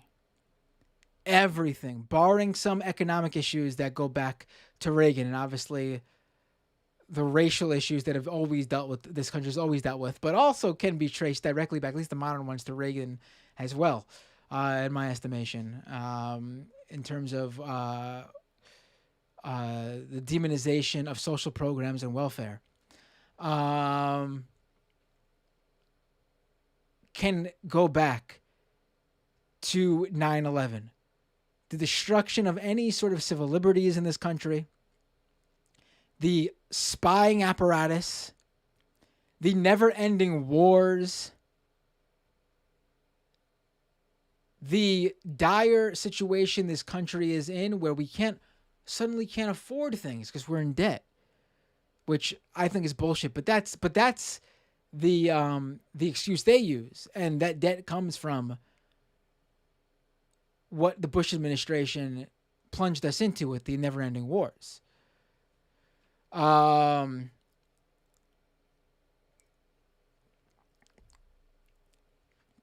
We are in this shit because of what happened on 9/11 and the fallout. The war in Afghanistan, the war in Iraq. I mean, you could include all the people, all the victims of the various terrorist groups that came out of us completely destabilizing countries over in the Middle East. ISIS, for example. The American casualties, the vast majority of the Middle Eastern Arab Muslim casualties. I mean, this is not, I don't care what the addendums are. This is a ridiculous comparison. Ridiculous. And it honestly also demeans the seriousness of January 6th. Because if you can't look at January 6th in a realistic lens, I mean, this is gross.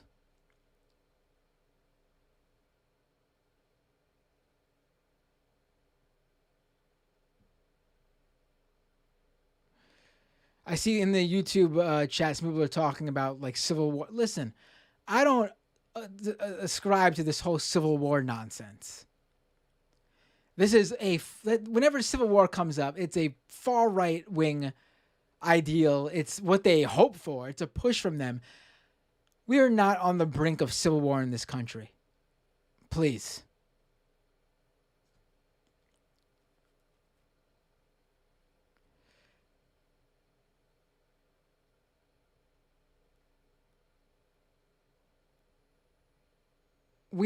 Don't fall for this bullshit that there's going to be some sort of civil war in the coming years and this country's going to split and we're going to have a new confederacy versus the union. No, come on. Don't fall for this bullshit.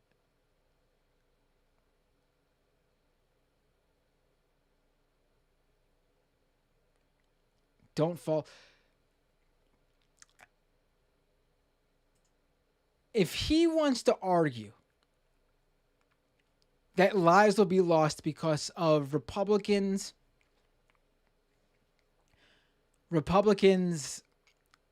around the country changing voter laws so that they can more easily win elections in the future, and that will hurt more people. You, don't need to peg that to January 6th. Because that's been happening regardless. It absolves their own role, to be quite frank. Because this has been going on for years before the Lincoln Project felt it was necessary to speak out against the Republican Party when they were the ones in power of the Republican Party doing these things. The gerrymandering, the voter ID laws, the voter fraud push. Even that argument fails, in my view, because you don't need to go back to January 6th. You could go back to the Republican campaigns for decades. Go back to the 90s. Reagan, even in the 80s.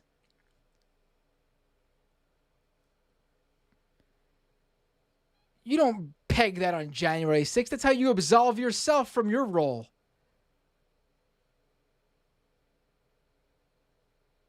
I also think, what is the purpose of comparing it to 9/11? It's bizarre. Bizarre. And again, this is coming from someone who thinks 9/11 was perverted to do some of the most disgusting things in this country that have ever been done, in my estimation. From the decay of civil liberties to the never-ending wars, which have left, once again, and I stress this every time because if you ignore this, it means you think their lives don't matter, millions of dead Iraqis. What we have done to people who we don't represent, who can't vote for our leaders, who get nothing from us. The destruction we've caused to them and their families and their home it's disgusting.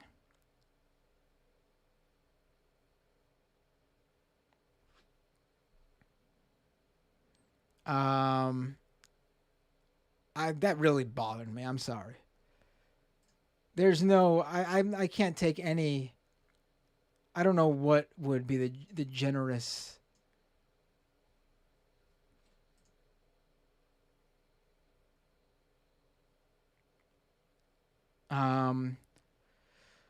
What else? Let me play a few more clips and then that's the show. Let me close out Skype because we're not gonna have any more time for Skype calls. Going late. All right, so let's go to this because this is another. Let me cue this up.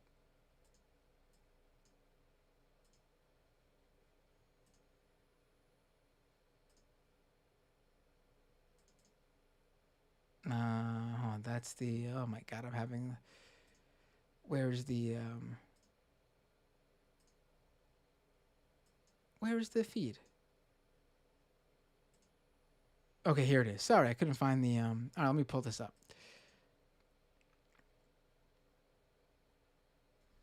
Is this it? All right, this is it. He's hopping in a trash bag. All right, that's not the clip I wanted. What the? Then it- Damn it. All right, you know what? I'll use the Oh, you get to see the YouTube stats in the background. Cool. It's like picture in picture. Oh, the Matt Walsh thing I wanted to get to. Shit, we're not gonna have time for all this. Let me get to this one.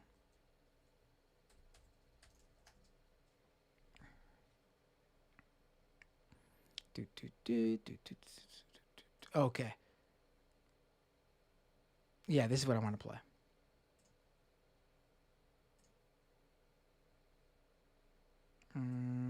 Where is the...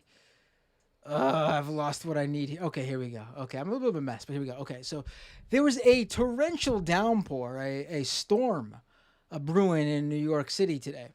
And we had heavy rain, thunderstorms. It seems like every year there are a few of these mega storms now that hit New York City and completely destroy our infrastructure, flood our subway systems. But this one was quite amazing in terms of just how this video that was going around was just incredible to watch. Just how bad this was. Let me pull this video up. This is 157th Street, one line in New York City. This is just...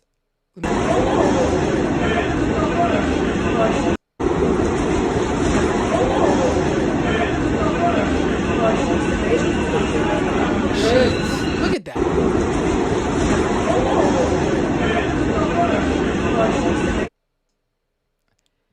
And my reason for bringing this up is to show just how bad this is getting. New York City used to not have storms that completely cripple its infrastructure multiple times every year. And then B, we could take the climate angle, but I want to save that for when I could go longer for another day. But what I wanted to briefly talk about here is the tweet was from someone, just a regular, I'm not going to knock on them, but I want to bring up what they said here. Where is this tweet? Okay, here we go. This Twitter user said, "Thanks, NYC Mayor, for your investments in our infrastructure. Every day, New Yorkers get to wade through toxic waste to get to work and eke out a living to pay rent, hopefully before the real estate interests you protect drive them out of their homes." Listen, again, not knocking this person. I'm glad they said this so I could bring this up because a lot of people have this misconception. I am not an advocate for Bill de Blasio. I've had very many criticisms of Bill de Blasio. He's been a huge disappointment as mayor. Huge disappointment. His handling of various situations in this city that he does have power over, such as the Eric Garner situation, such as the NYPD in general, atrocious. He should be ashamed of how he ran and how he actually governed.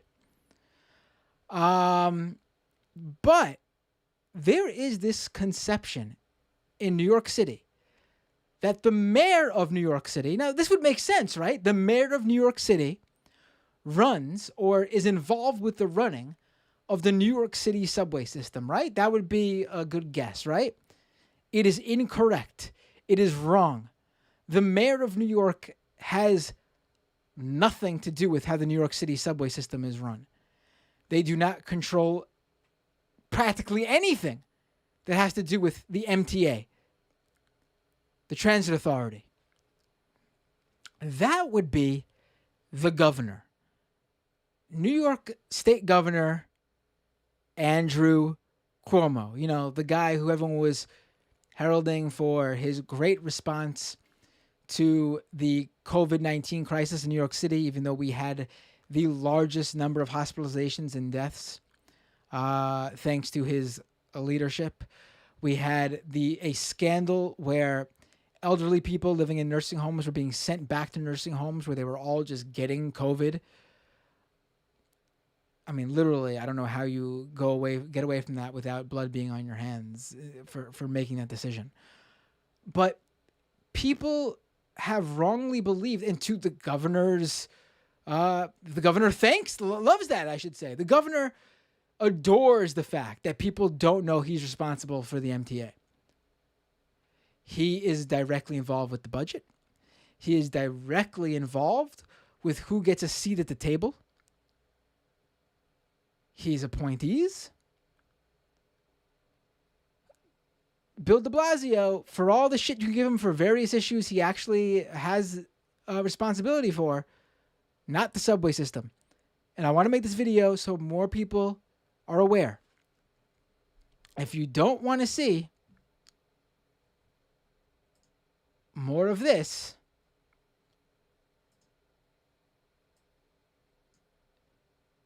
working people trudging through waist-high shit water just to get to their subway, to get home from work, to get to work, to get to wherever they got to go, then your ire should be at Governor Andrew Cuomo, who is very happy that you don't know this is his responsibility.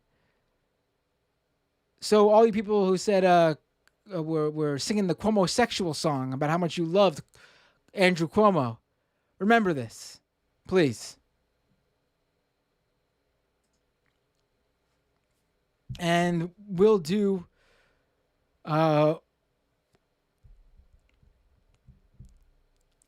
more video series here really quick. Should I do the debate with saying maybe I'll do two more. Let's see what I can do. Let's see how I could rush through this. Let me get this all queued up here. Let's get all queued up here and I'll see what I can do.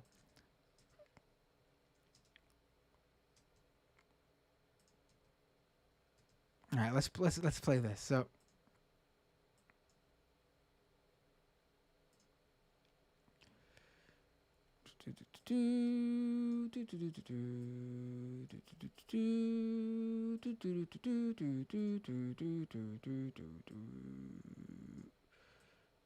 where is, okay, here we go.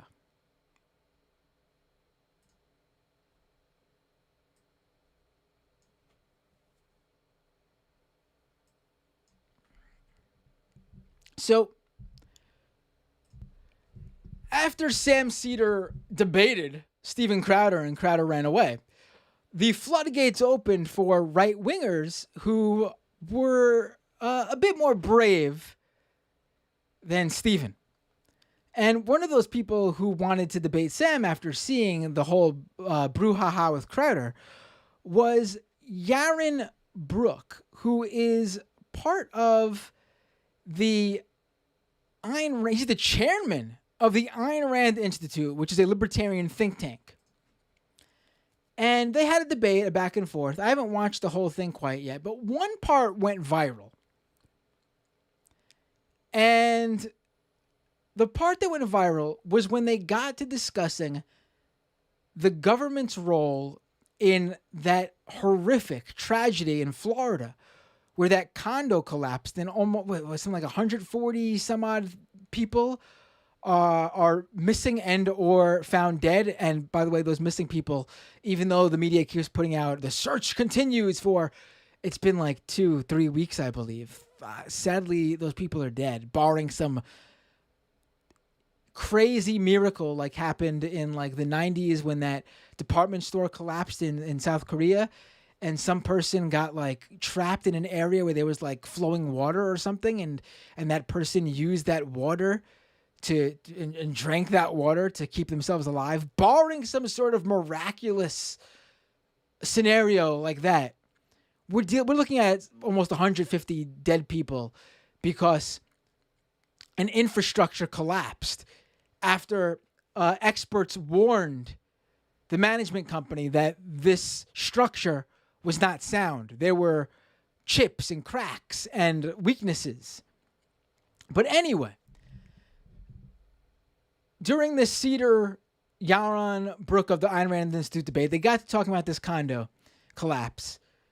And this is what Yaron Brook had to say about a libertarianism viewpoint of what happened there.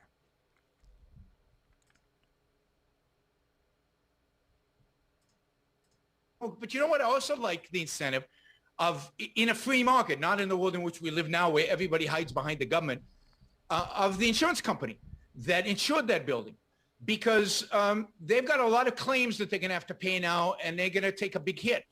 They, in a free market, they would have sent an inspector. Now, in the world we live in today, they don't, because they rely on the government inspector, which probably was not a good idea. No, because the government inspector made it quite clear that there were problems there. The private inspectors, I'm sorry, 20 years ago when the building was built with a basis. I'm sorry. The private inspectors also, the engineering company that was in there, the private owners of that building made the decision not to fix it. Now, were there stricter government regulations? Then why are we worried about it? Then they made a decision and they suffered the consequences. Because there's 100 people who made a decision, who made a bad decision, and suffer the consequences of it. I'm not justifying the building collapsing. I'm saying that people make decisions. If I make a decision to walk into the street without looking, should the driver be limited in his capacity to drive because I made a stupid decision? The point is that there are, what you want is for the people who make the decision to suffer, to benefit from the consequence of their actions. I mean, it is amazing. Amazing. I mean, it's not surprising because I've heard from enough libertarians to know that this would be their viewpoint, but it is stunning. Still to hear it, though. Because who are the people suffering the consequences? The condo board, the management company who has the insurance company who have to pay out and deal with lawsuits. I mean,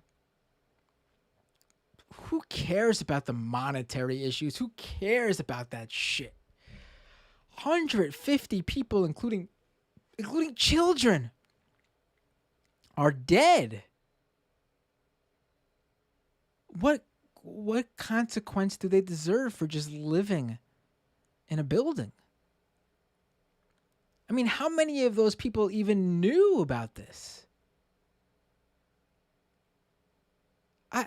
But here's the thing too, because I know a lot of people have probably covered this clip, but I wanna point out that on Twitter, on his Twitter profile, Yaron Brook retweeted someone because this got some news coverage. Mediaite covered it because an Ayn Rand think tanker says Florida condo collapse happened because people made a bad decision and now suffer the consequences of it. He retweeted someone who said, so I want to point this out to anyone who thinks he was misconstrued. So Sam retweeted that Mediaite coverage.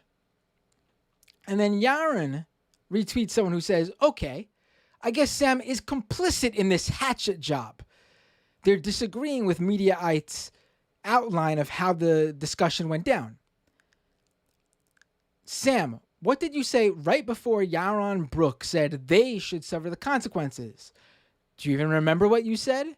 That the owners refused to repair the structure? Are you forgetful or just devoid of integrity? But what do they think that's saying? Is he trying to argue that he wasn't blaming the people living in the condo? Because in a tweet later that same day, let's just say that's the case. Let's just say he's arguing that he was taken out of context, and they, in the consequences, were the owners will face consequences separate from the people who died in the condo collapse. I don't think that's what he meant from listening to that section of the debate, but that's what he's claiming when he retweets this person, right? But then he undermines this case in a subsequent tweet. Yaron says, tenants knew of risk and delayed doing anything about it. In an April letter, the president of the Champlain Towers South Condo Association warned residents that damage to the structure's concrete support system was accelerating and would begin to multiply exponentially. He continues, in condo, for most part, tenants equals owners, decision makers. So he's trying to have his cake and eat it too. He's claiming, wrong one there. He's claiming when he said they will suffer the consequences, he meant the owners, not the tenants. And then he also says, but the tenants are the owners. I mean, I don't know if he's ever lived in a condo or knows how condos work. I mean, I haven't lived in a condo, but I have a sense of how they work. There's a board hired to manage this, who deal with this stuff. There is a management company. I've lived in co-ops. There's a management company who enacts these things. There's a board made up of people who live there or owners. 'Cause remember this too. The tenants are not always the owners. I could speak from experience living in Queens. When I say I lived in a co-op, it's not because I owned a co-op, because I was renting from a landlord who owned the co-op, which means my voice didn't matter at all because I was a tenant of the owner. And the co-op board only listened to the owner, aka my landlord. My voice didn't matter. They didn't get nothing from me. I would pay rent to my landlord, who was the guy who bought the co-op from them. They never got any money from me.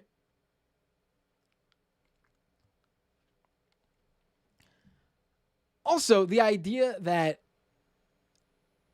this April letter, whatever it might have said,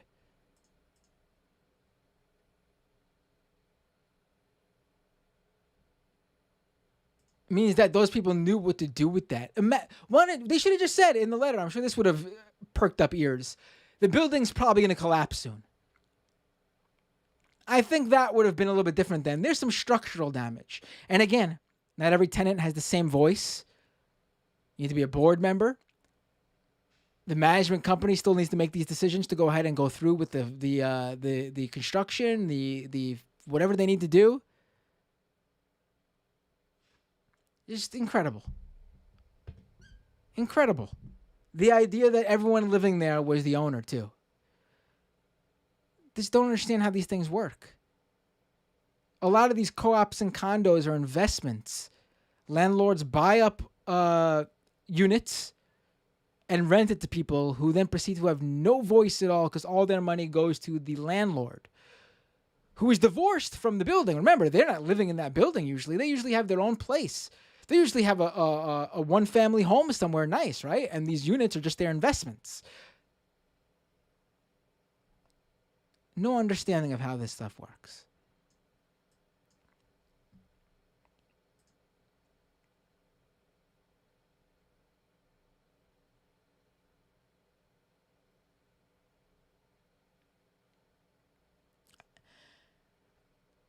And I will do. I'll read it. Let me read super chat, and then we're. I think I'll do one more video and we're done. Prairie Fire, that's Kowalski with a super chat. Iraq war led to the refugee crisis that empowered right-wing reactionary parties across Europe. This has postponed climate change policy for decades. Bush's war will cost hundreds of millions of deaths. That is a great point, Kowalski. Absolutely. Absolutely.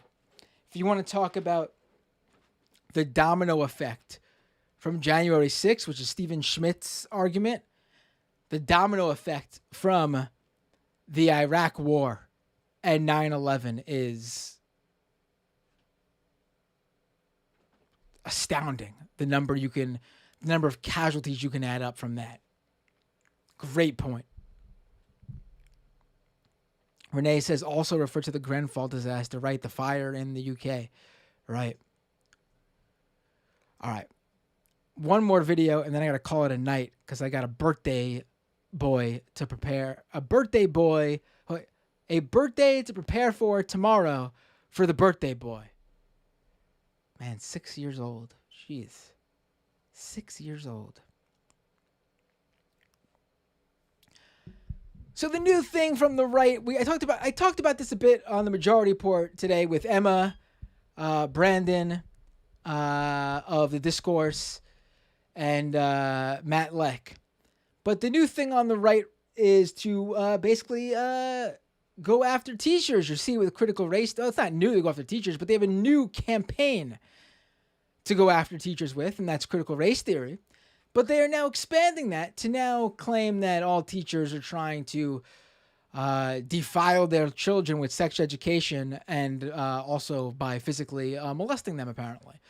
Here is Matt Walsh on Tucker Carlson's show, where the two of them discuss how they would like to spy on children by putting cameras in classrooms. Now, let me pull up that clip first. Here's that clip. Then it makes total sense that obviously we should want to know what our kids are being taught when they're in these government buildings. Maybe I think there are a lot of parents who don't want to confront or acknowledge what exactly they're doing when they send their kid to public school. You're sending them to a government building for 7 hours a day, 5 days a week, 9 months a year for 12 years. That's what's happening. You should want to know what is going on, what's going on inside that building when they're there all that time. Now, I think there's the real reason why the left doesn't want this, and then there's the reason that they give us, which of course oftentimes are two different things. The reason they give us is that it's a privacy concern, or it's even a free speech concern. But first of all, teachers as government employees, in their capacity as government employees working with kids, they shouldn't get privacy or free speech any more than I want, a bank teller. If I'm making a deposit of a lot of cash, I don't want them to turn the cameras off and go into a back room and say, "Oh, I need some privacy while I do this." No, we don't want privacy in your capacity handling money. You send your First of all, bank tellers take your money and go to a back room all the time. What are you talking about? Even your analogy sucks. Dog to a dog boarder. They've got webcams now, so you can. Whoa, I gotta rewind so we can catch that. Capacity handling money. You send your dog to a dog boarder. They've got webcams now, so you can check in anytime. So why wouldn't we want that kind of oversight with kids? And I think the real. Are you comparing your children to dogs?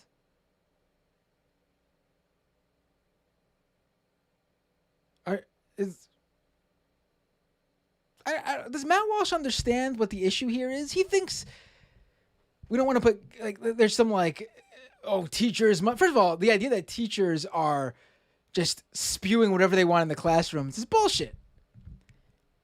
There's curriculum that experts put together, and these are people who are educated. They're usually usually doctors who specialize in what the capacity children have to learn about certain things so they can properly teach the proper subjects at each proper age level based on the maturity of the children. How they can take things in, how they can consume things, what are subjects they should know about at certain ages to match up with their development. The idea that teachers just kick down the door to the classroom and say, "I'm talking about whatever the fuck I want to talk about." No. And also, your dog has no right to privacy. No creeper is logging into your dog's doggy daycare webcam to fucking touch themselves to your dog. I mean, granted, I'm sure there are some weirdos out there doing that, but you realize the problem is the privacy of the children. there's not some secret hidden technology that can make sure you can only watch and hear your own children in a classroom of 30, 40, who knows how many nowadays, how many kids are in a classroom, in an average classroom. I know my son is in I know the COVID has sort of skewed. My son was in a pretty small classroom, but still we're talking about 20 kids. You don't understand quite what's going on here if you think your children are the equivalent to dogs and have no right to privacy. I mean, even by the law, and I don't really agree with this for animals because I think they should be seen as more in this, but even under the law, your dog is just your property. Like, this country doesn't look at your dog as a creature with a brain and a life of value in the same way it looks as a living, breathing human being. Just let's continue. Reason, aside from the reasons they give us, the real reason is that they don't want us to know what goes on inside that building. Well, but and they don't think, as you said, we have a right to know. I mean, look, let's be totally blunt here. Most teachers are great. I'm married to a former teacher. I'm not against teachers, but some teachers are creepy. And we know that because they want to talk to other people's prepubescent kids about sex.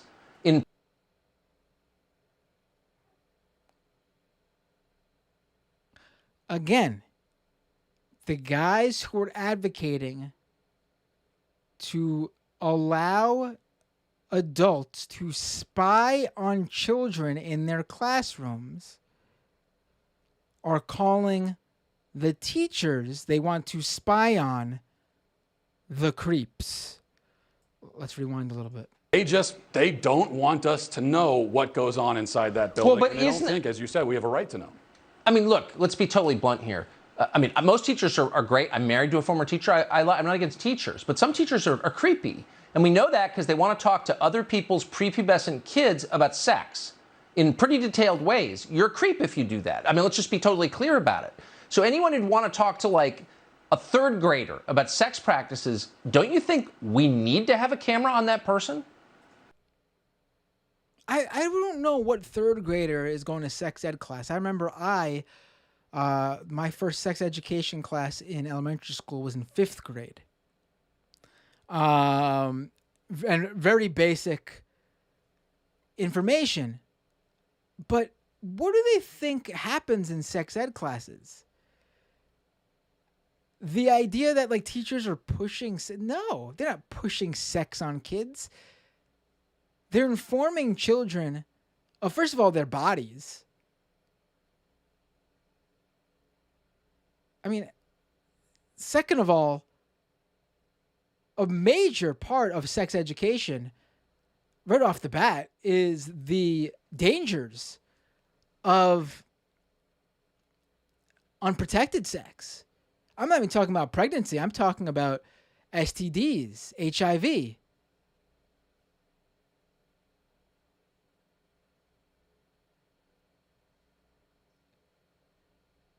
And again, these are things that the teacher doesn't decide to just talk about these things. There's a curriculum. There's a democratically elected, as someone pointed out in the YouTube chat, school board.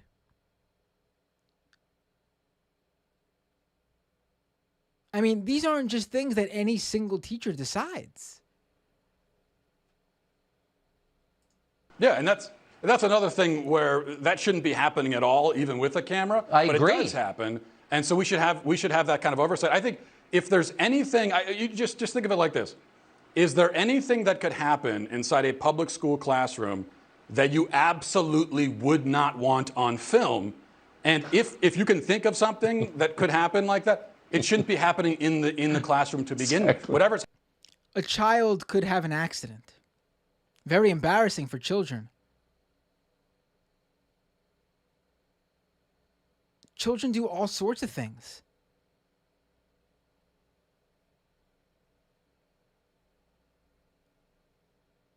I mean, sometimes there are children who come back from the bathroom asking for teachers' help, and they're not fully clothed. If we're talking really young, like they're talking about third grade, they want cameras in all these classrooms, right? We're talking kindergarten, right? Pre-K.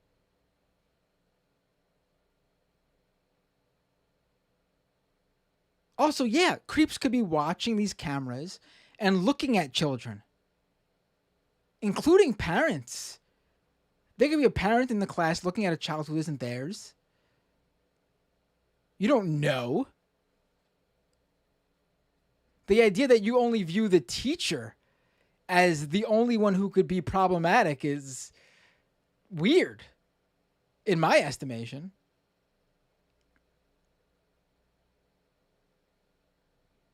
Like, students are in school to learn.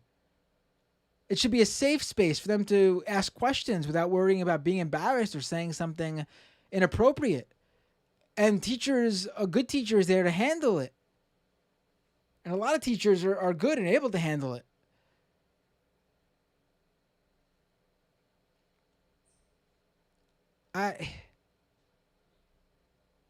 Happening there should be open for anyone to see, or at least, you could have the cameras in there, and parents who have custody of children could have, they could be password protected, Exactly. and they could have the password access. There are many ways of doing this that make a lot of sense, I think. Again, we're talking password, like no one could hack into that or break into that, right? It's not like baby monitors are broken into all the time, right? And of course, schools are so well funded, right? Thank you to the Republicans and the far and the right wing, like Tucker and Matt Walsh's ideology, super well funded to put these systems up in every single classroom in every single school, right? Your point is the best point, and I wish I'd said it. If there's something happening in a public school that shouldn't be on film, it shouldn't be happening in the first place. And it's kind of an unassailable point of reasoning, and I appreciate it. We just did a good job of doing just that. Again, Mr. Tucker Carlson, whose number one issue right now is the NSA spying on him, allegedly. You are advocating for children to be spied on in their classroom.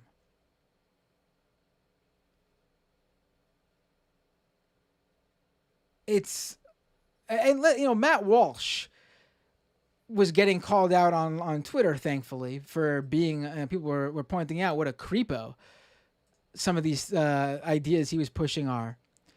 And I want to go to some of these because he doubled down on Twitter, but he made some extra points he didn't make on Tucker Carlson's show, which are, whoops, the wrong thing here, which are just as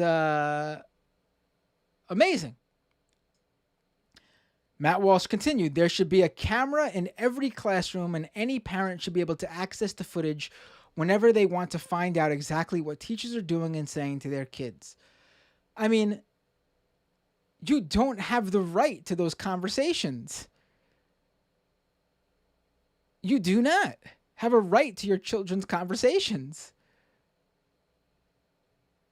You do not have the right to other children's conversations. As a parent of a 6-year-old and a 2-year-old, well, the 2-year-old's not in school yet, so as a parent of a 6-year-old, I can tell you from my own experience,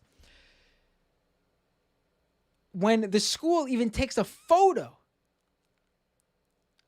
of the class, like they're doing a school play or a school project or something, the principal, the teacher, whoever, needs consent from every single parent of every student in that photo. And if they do not have consent of every student in that photo, then they can't release that photo, or they have to obscure the child in that photo by blurring out their body, their face, whatever. You can't do that easily with regularly running live streaming video.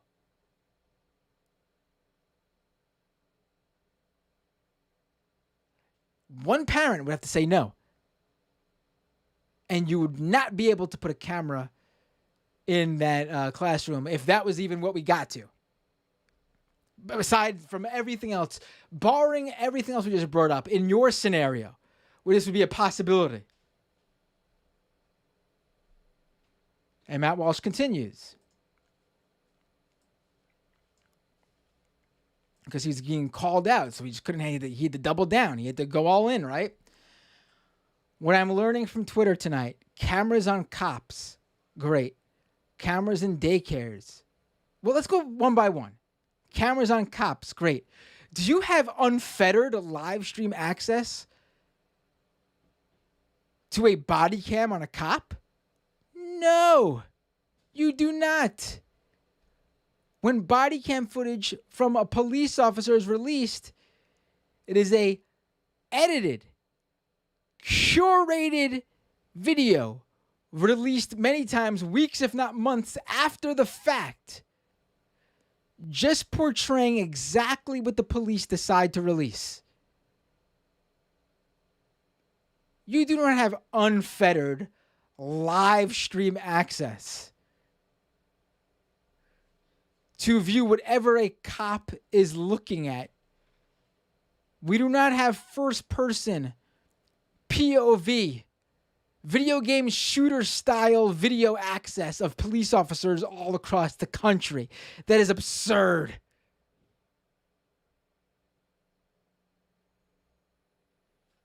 It's absurd. Number 2, cameras in daycares. Great. Well, cameras in daycares, we're talking a baby who is laying in a crib, who can't talk,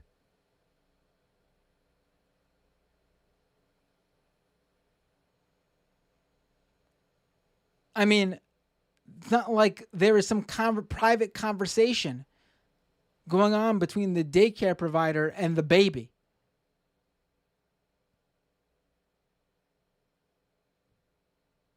Cameras in dog boarding facilities, great. Again, dogs don't have any privacy rights. Dogs aren't having conversation with the dog boarding facility.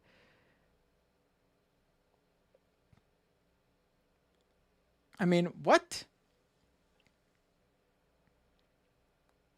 Also, your children are dogs. Great. Nice. What a great dad.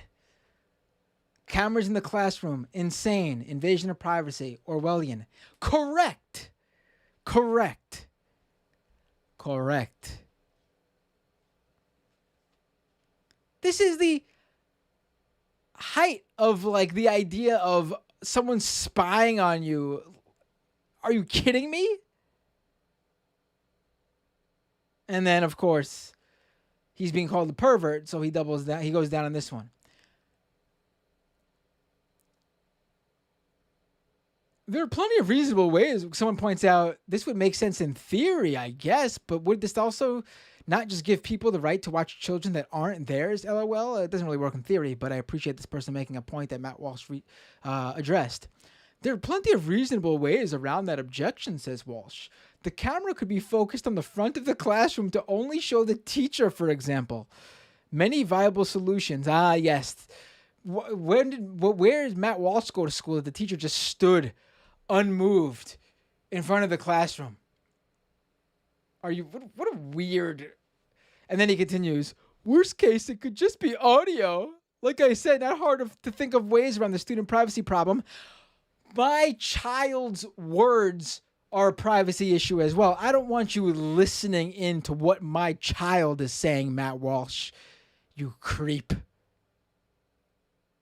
I have no interest in listening to your child and watching your child and watching any child. But apparently you want to listen at the very least to mine. No, thank you. No, thank you. I would not allow it. You would not have my consent. So your classroom video would be dead in the water if if my kid was in your child's classroom. If that was even in the cards.